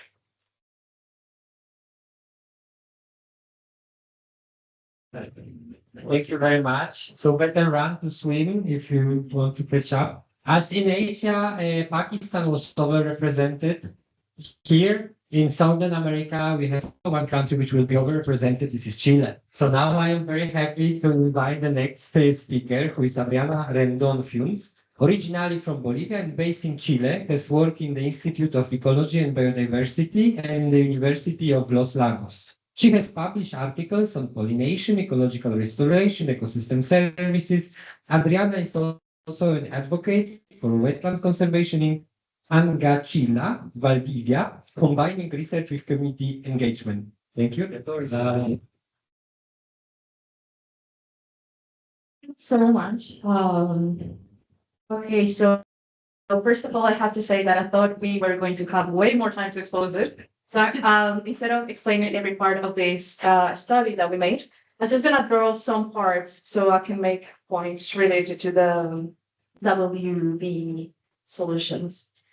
So yeah, this is a headwater vulnerability and restoration willingness in South Central Chile. Antonio already did a good job presenting Chile, but he presented like the central part. This is more in the south part of Chile. And for people who doesn't know, it's home to the smallest deer in the world. This is a bujo. It's smaller than a medium-sized dog. And it's also home to the biggest bee in the world, which is Dalbomi. It has the size of my eye. So a lot of endemic in Chile in general. This is my site of study, which is 3 regions. It's really big, but I'm gonna downscale, I promise. So for my study, I like to start with this phrase that is before rivers, there were headwaters, because this is mainly concentrated in headwaters. So this phrase is really nice because it encompasses part of the river continuum concept, because we know that the river is going to change along its path, and we are all part of that change too. So it's important, if we want to restore the supply for water, we also have to think in the headwaters, where is the start of the water in the earth, or matters. So this is a publication that was done from UNESCO too. So they already in 2015 knew that there is a shift toward environmental sustainable economic policies that also consider the interconnection of ecological systems to address impacts and maintain human productive systems. So we know that headwaters are in big trouble, mainly for deforestation, because it's going to reduce the amount of safe water we have downstreams, but also because of climate change. So I'd like to explain all the methodology, but we don't have enough time. So the main point is that we made a study based on satellite imagery, and we also make a stakeholder survey in field. So for the results of the satellite imagery, we put a lot of information into a machine that will tell us which of the headwaters are most vulnerable in this area. So it's pretty straightforward. The ones in red are the most vulnerable, and you can see is mainly focused on the central part, which is not a surprise because this is also the most populated area. But at the same time, it also provides more ecosystem services. So we went a step further and we decided to see why are these headwaters being vulnerable. So we made this in many scales, like 0 meters from the headwater, 10 meters, and up to 1,000 meters. So we saw that in the headwaters, we can make 3 main groups, which is this one in top, left, and right. This is associated with the Andean range, and this is with the coastal range. So we know that for each one of them, something is mainly impactful. So for the Andean range, is mainly current draw and draw change. This is 20 years of satellite data, and also temperature change, especially for the coastal area, and of course, human modification and anthropic land cover. So basically, the impact is from humans and climate change. So this is one of the solutions we thought about was to restore the headwaters. And this is based in the resilient concept, because we want them to be more resilient for climate change and also for human population. So we did 2 types of local studies. This is what we found on the ground. This is this is a basin that is in Puluki Island, and this is a basin which is smaller in Damascus. So from this study, we went to find the headwaters. Some of them were moving because some of them are seasonal headwaters, and they reappear like skipping 1 year or every year. And we realized that most of the headwaters have 50% of their, let's say, surrounding area covered by some type of vegetation, but it's only until 50%. Most of them are, you have trees in 30 meters or 50 meters of 55 meters until 70 meters. So they're really not protected. I can show you this picture, which is vast. So this is a well-conserved headwater with a lot of vegetation, a lot of coverage, and a lot of diversity. And this is one of the most impacted. Here we can see that this is the headwater, but you have a road, a completely, it's pretty bad. We have a lot of sediments here, and it's affecting directly to the headwater. So we asked the landowners who had the headwaters in their houses. Most of them didn't know that they have a headwater in their house. They didn't know what implied that. So it was a really nice conversation to have with them. So we saw that we asked specifically if they will be willing to restore, and most of them said yes, which is 70%. This is really happy results. We were surprised that this wasn't not correlated with the socioeconomic level and also the age, because we thought maybe young people who go to study are more interested in restoring, but this is not the case, and this is really happy result for us. So coming back to the concept of resilience, I want to say that restoration can be part of this resilient concept, but the thing is that science, I think this study is a good example of how science shows us where the risks are, but the impact comes from the people who have the willingness to ask. So for your projects, for my fellow friends who maybe do studies like this, let's just think how many headwaters or watery waters are at risk right now, and how many of these have people who are willing to restore it if we just ask. So I think it would be nice to think, maybe to ask before doing it. Thank you so much.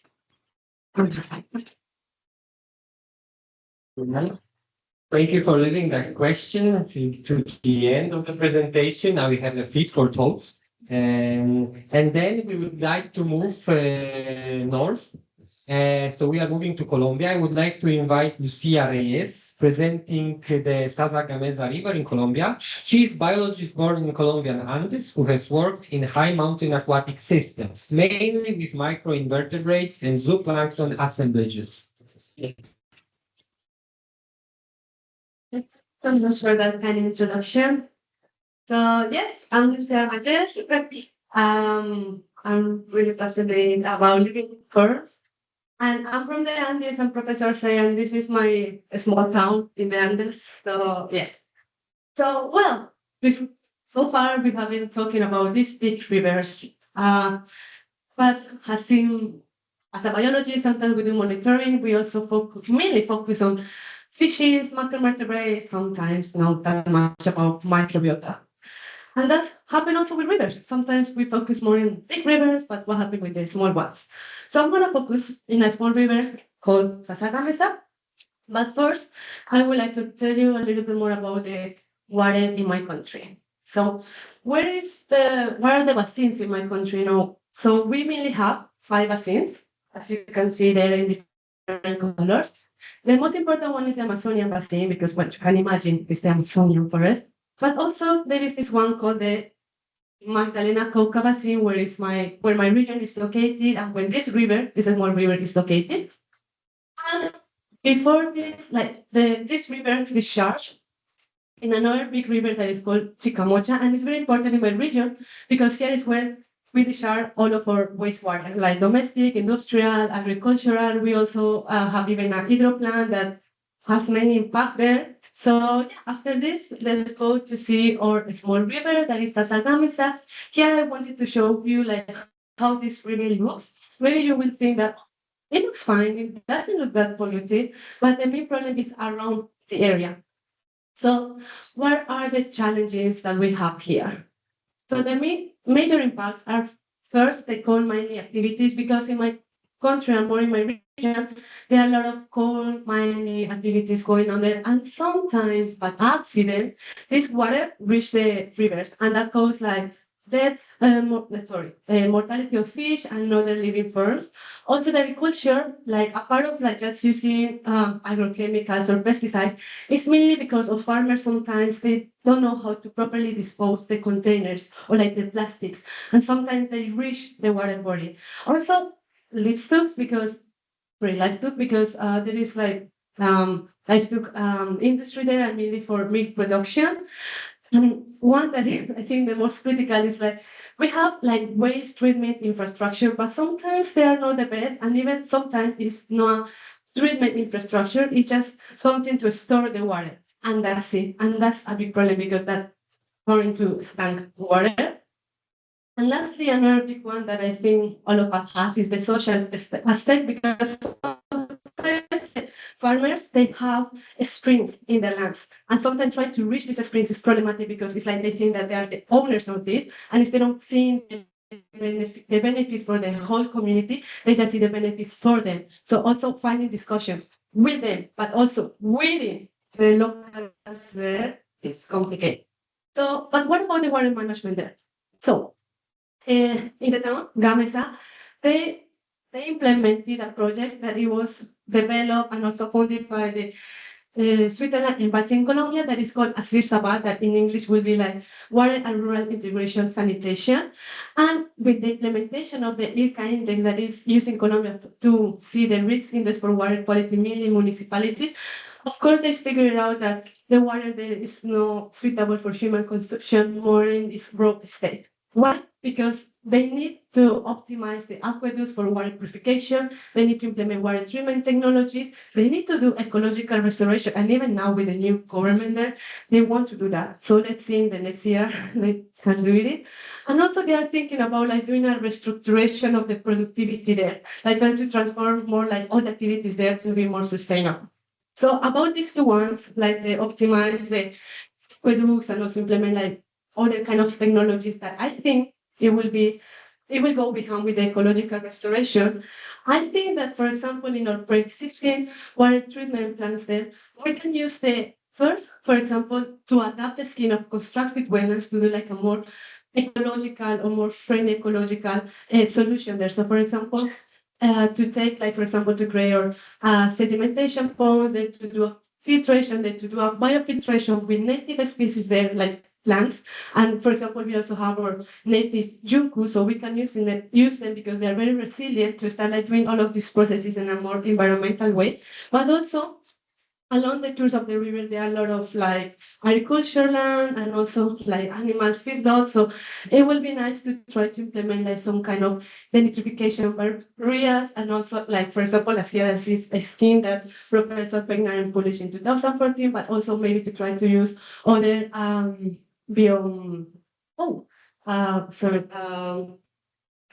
sorry, I forgot the word. But it's like trying to implement like some kind of biological barriers to like, biotechnologies. no. Biocontraction. No. Oh my God, I forgot about that. No. It's like we create some barriers, biomaterials, biotextiles. Yeah, thank you. Yes. Some biotextiles to transport before reaching the water body. And this is very important because if we do this, we can protect our biodiversity in the rivers. And if we also try to adapt this waste treatment plants to more like ecological like perspective, we also will provide more habitat heterogeneity to sustain other kind of living forms, not only fish, not only macroinvertebrates, but also more microbiomes. So it's really important to start doing monitoring in these small rivers. Why? Because, well, for example, I was part in this project that is called a macroinvertebrates and ectofauna of this river more than a characterization because done by the Civil Group. If you want to know more about like research going on in the Andean Mountains, you can contact this group because they are really good doing this. We went further to just see what we have, but also what like other interactions. And now they are working in some like papers that hopefully they will see the light in the next year. And yeah, we were like finding like the biodiversity there, and we found like many interesting things that we will hopefully publish. And then with this, we figure out that it's important to do this. Why? Because if we want to protect our rivers, we need to know what we have there. Because why are we going to protect something that we don't know that well? So yeah, this is it. Thank you so much, and we can have the question. Thank you very much for a wonderful presentation. And now we move, still continue moving north, so we move to Mexico. And I would like to invite Ivan Aguilar, environmental technologist and regenerative designer, born and raised in Querétaro city, has worked as an analytical chemist, industrial waste engineer, permaculture designer, currently focused in river management and watershed analysis mission. The floor is yours. Yeah. So, hello, good afternoon, everyone. So glad to be here. I'm currently enjoying everyone's presentations. You have done a great job. And thanks to everyone who has reached to this point almost the end before Jeff closes. So I thought we were going to have more time, so I'll try to speed past, and I am caffeinated enough to rock and roll. So this is Querétaro River. So it is supposed to be the first urban river to be sanitized. It is promoted as an actual ongoing eco-hydrological or nature-based solution. And also, at the same time, there is a big ongoing project to supply water in the city because we live in the drylands. I'll show next to sub-catchment scale circular economy of water. So let's see if that's actually what we need to do, really check. So first of all, see the size comparison. So the big catchment we are going to review is like the size of Bulgaria, half of Montenegro, and Serbia together. It is the Lerma-Chapala catchment, and it has beautiful mountains, but also it is full of industrial sites and a lot of big ceilings in all the stream. So one of the part of this big basin, let's say the right part, which is the Chapala Lake catchment, is this one, and Querétaro is right here. So now we are gonna zoom in this sub-catchment in my home state, which is right this one. And this is a work from my colleagues back in Querétaro, which I have also collaborated. We are doing plenty of stuff. and one of them will be here in 2 weeks. So it will be nice to keep talking about this. So this is the catchment. We can see it right here in the southwest part of the state. Is near the continental divide where the waters go to the Pacific and Atlantic. And so we can see how the urban sprawl has affected the recharge areas. We are a big ongoing city. We are 1.5 million. We are a city with money, and it is estimated each day roughly 100 people moves to my city. So there are more houses going under construction. A lot of people from bigger cities move. So we have reduced precipitation now with less than 400 millimeters per year, and also we have identified the pollution in the main river as well as the main tributaries throughout the city. There are 5 municipalities in these subcatchments inside the state, and also. Of course, the natural ecological reserve areas and the headwaters of the catchments are perishing because of the real estate. So that's a huge problem, as well as the low levels in the 6 different aquifers from the city. I wanted to prepare a map, but well, at least I just put the hydrographic net here, and we can see how it is the subcatchment composed. Here is the heart of the city. We have an agricultural area right here. How does this work? But yeah. This and this is a more natural stretch. This is the main urban stretch where you can see agricultural activity right here, and you can see also the inequality with rich people's houses and goals. So a lot of water abstraction for there. And this is a picture I took in the headwaters. It's a really nice place to go hiking, to have a cold bath in the water is really nice. Then this is the floodplain in the city. It is a city with a lot of water history, so it is really interesting how water has always shaped the city's history. And right now, the river looks like this because of domestic wastewater dumpings, a lot of sea wash. So people have been mobilized to clean the river, mainly from rubbish, from trash, from everything that is dumped into the river, but still efforts needed to improve, of course, the water quality of the river. So there is a main big catchment basin plan, management plan, and also the Querétaro subcatchment management plan that has been actively implemented. So I personally worked on all the chemical analysis. This is just 2 out of like probably 36 different analyses we have done for the river. And here are the politicians and the institutions from the different sectors going into action.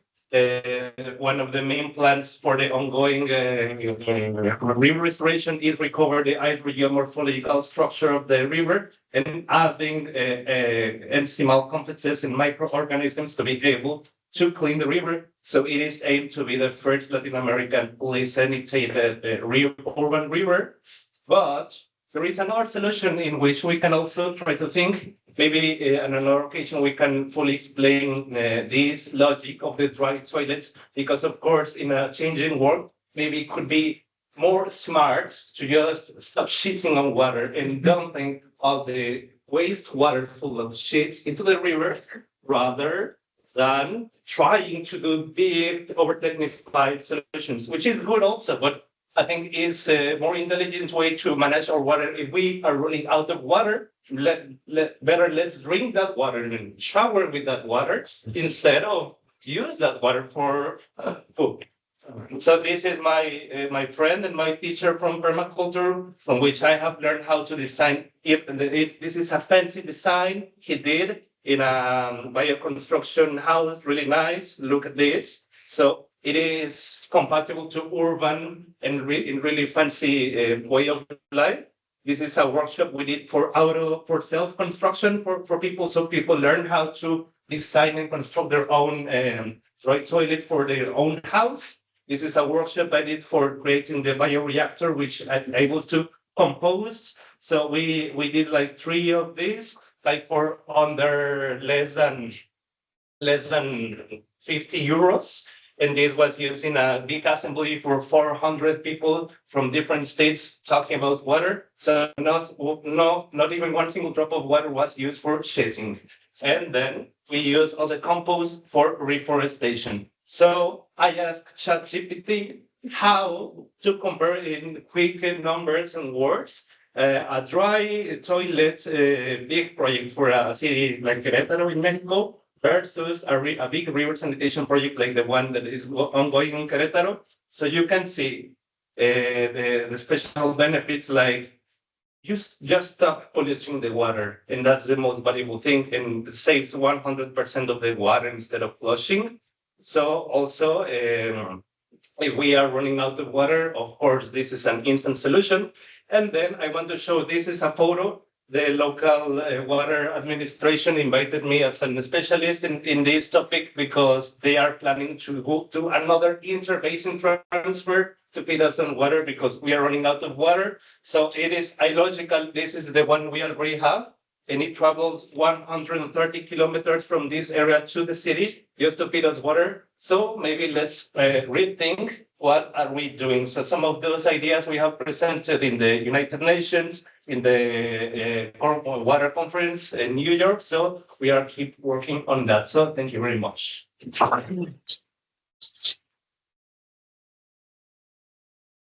Thank you very much, Ivan. Thank you also very much for highlighting this strong message in the end of your presentation, something that everybody will remember, I think. Thank you so much. Now we move north, and last but not least, obviously, we will have a last speaker of today's workshop.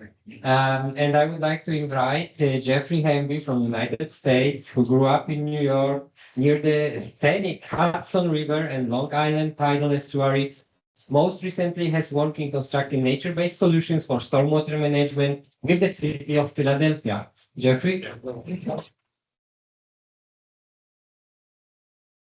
everyone. So I'm not going to be talking about the mighty Hudson River. I'm going to be talking about the more modest Bronx River watershed, which has a special place for me since I grew up nearby in Lower New York. So this is just geographic map. This river runs about 30 kilometers with the headwaters up here and a catchment area of about 140 square kilometers. And so the headwaters start in Westchester County and then flow down through the Bronx out into the Long Island Sound and the East River. So here's some perspectives on the river. This dam on the top left is a major drinking water supply for New York City. And it also covers some of the recharge area for the headwaters in the northern section of the watershed. The river is important not just ecologically, but it's also become a major transportation corridor. And also provides green space for very urbanized areas more to the south in New York City. And I think this picture on the top right gives a good visual representation of the state of the ecological conditions of the river in the 70s and the 80s. And the city itself was pretty bleak. So some of the challenges with climate change and increasing precipitation events, with this being a major transportation corridor. We have flood events, and this becomes very disruptive to the economy and people's commutes. We have ecological challenges with invasive species. Japanese knotweed is a particular one to note, which effectively degrade the ecosystem services and the quality of the habitat. Some other challenges, there's a lot of small impoundments and dam structures. The river's been extensively channelized and straightened over the years. Also, in the New York City section, there's a historical combined sewer system. So this table in the bottom left shows that there's high levels of fecal coliform, violating state standards. So when there's big storm events, we have a lot of discharge into the river. The current management plan. So this river runs between a lot of different counties, states, and there's different levels of management from federal, state, local, public-private partnerships. But recently, in the last 10 to 15 years, there's been a lot of study and research on developing more sustainable plans and recreation areas. New York City's been developing a lot of green infrastructure to try and reduce those combined sewer overflows. And the intermunicipal watershed management plan was updated last year, kind of assessing where the status of the river's at and what other things we can be working towards. So for this framework, I thought some of the interesting topics for this would one be resilience. So with the flooding, we need to figure out how we can expand the retention capacity of the river and actually function as a riparian system and hold water and slow it down. And then I think in a cultural way, this is an example of a park in the restored section in the South Bronx where they drew on some of the industrial heritage of the site to kind of guide conversations going forward about land use, public space, environmental justice, and our relationships with rivers in guiding future restoration and public accessibility projects. Thank you.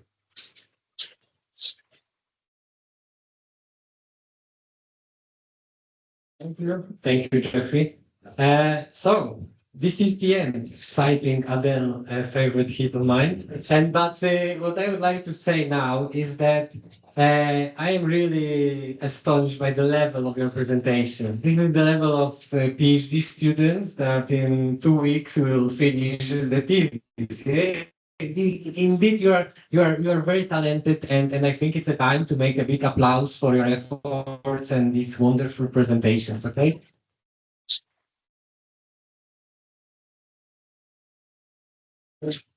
Thank you for all of the speakers. Really, you did a great job, and I believe that we have some nice work to do in future, start discussing between the rivers and comparing them.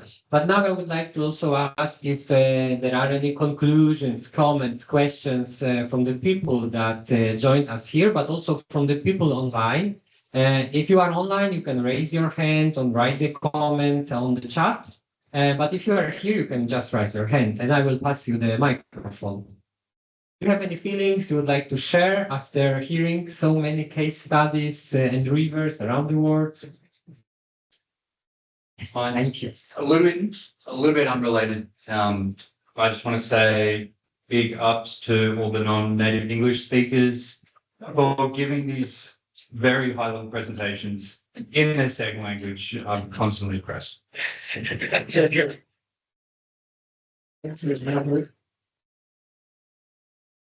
Yes, any other comment? Yes, Dushek? I was really impressed also by one thing. I'm still, as I told you before, I was traveling a lot across Europe, but unhappily I have never left Europe border. So what I was impressed by, also partly scared that similar issues, similar problems we are facing in Europe, in Poland, are spread so much across the world. So, I mean, too much humans everywhere, too much human-related structures everywhere, and too much following Mexican colleague shit everywhere. So generally, it's a shitty problem. Sorry. But I think also that so many brains, a big chance for solutions, but it was said, I think it was Colombian, not Colombian, before, one of the Chile presentation, the attitude and the willingness of the inhabitants to change. Without this, we will not achieve anything. And I think that education is the biggest challenge now. even if we look at the successful programs with the restitution of, for example, big mammals, if we achieve success quite quickly, we are hitting into the wall. Okay, 1,000 bisons or European bisons, fine, but 1,500 not so fine because we don't have too much space for it, and we are thinking about the getting success, but very often we are lacking the deeper perspective. What is the next step? What to do next? Because if we will succeed, to be and not to be limited by our success if we will have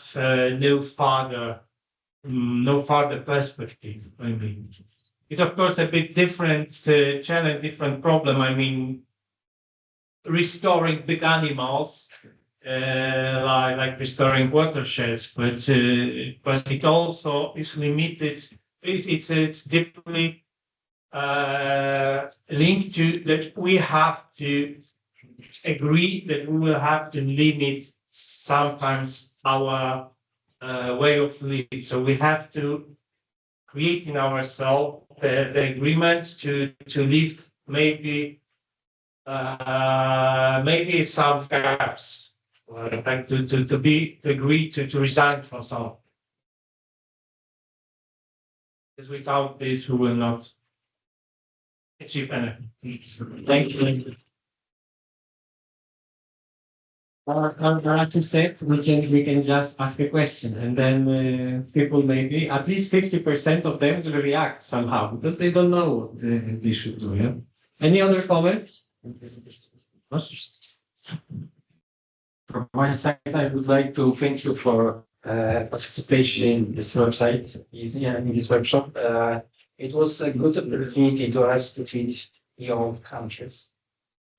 Thank you, Pavel, for organization of this meeting and for a geographical trip. 2 hours trip around the world, around all continents and your countries. It was a great possibility to meet your reverse ecosystems as a good example to practical using ecohydrology. And I would like also to thank our students for the support of this event. Thank you also for participants in the internet in this event also. And welcome to discuss once again. Thank you very much. Thanks. Thank you very much. Thank you. Well, first of all, I would like to join our colleagues in saying that you have done a fantastic job. It's always very interesting to learn from different sides in the world. And as Pavel said, you're very, very well prepared, and the way you present and the way you discuss. We have seen there are too many presentations in so not so much time. So I want to go through my notes also because there are a lot of questions and things that remains to clear up. But what I say is that from major scale to minor scale, we have touched all the different aspects, and what it comes out is that the problems are unfortunately and the impacts are very similar in every place, in every country. I'm very glad you have also mentioned groundwater, that sometimes is downloads, but we understand the importance of it. So you have tried to apply concept of WBSR, which is very interesting from the point of view of solutions. So I think we learned a lot of things today, and I'm so glad, and I thank you so much. Thank you. We had also some comments online. I think there are 2 very nice comments. You can read from who, and then the comment. I'm not sure if I can pronounce names correctly, but the first one is from Michael McLean, and they said, "Congratulations to the speakers introducing us to many interesting case studies around the world. And I look forward to the next event organized by the European Hydrology Network. The next comment is from Yamate Topani. Heartfelt congratulations on your remarkable presentations. Your ability to articulate your ideas so clearly and confidently is impressive. We have also more congratulations to all presenters, very nice and interesting topics. Also, thumb up to all presenters for sharing those useful pieces. It was a wonderful session. And another person, Lamin Jarahu, in saying interesting presentations. Thank you all. So in general, yeah, you're great.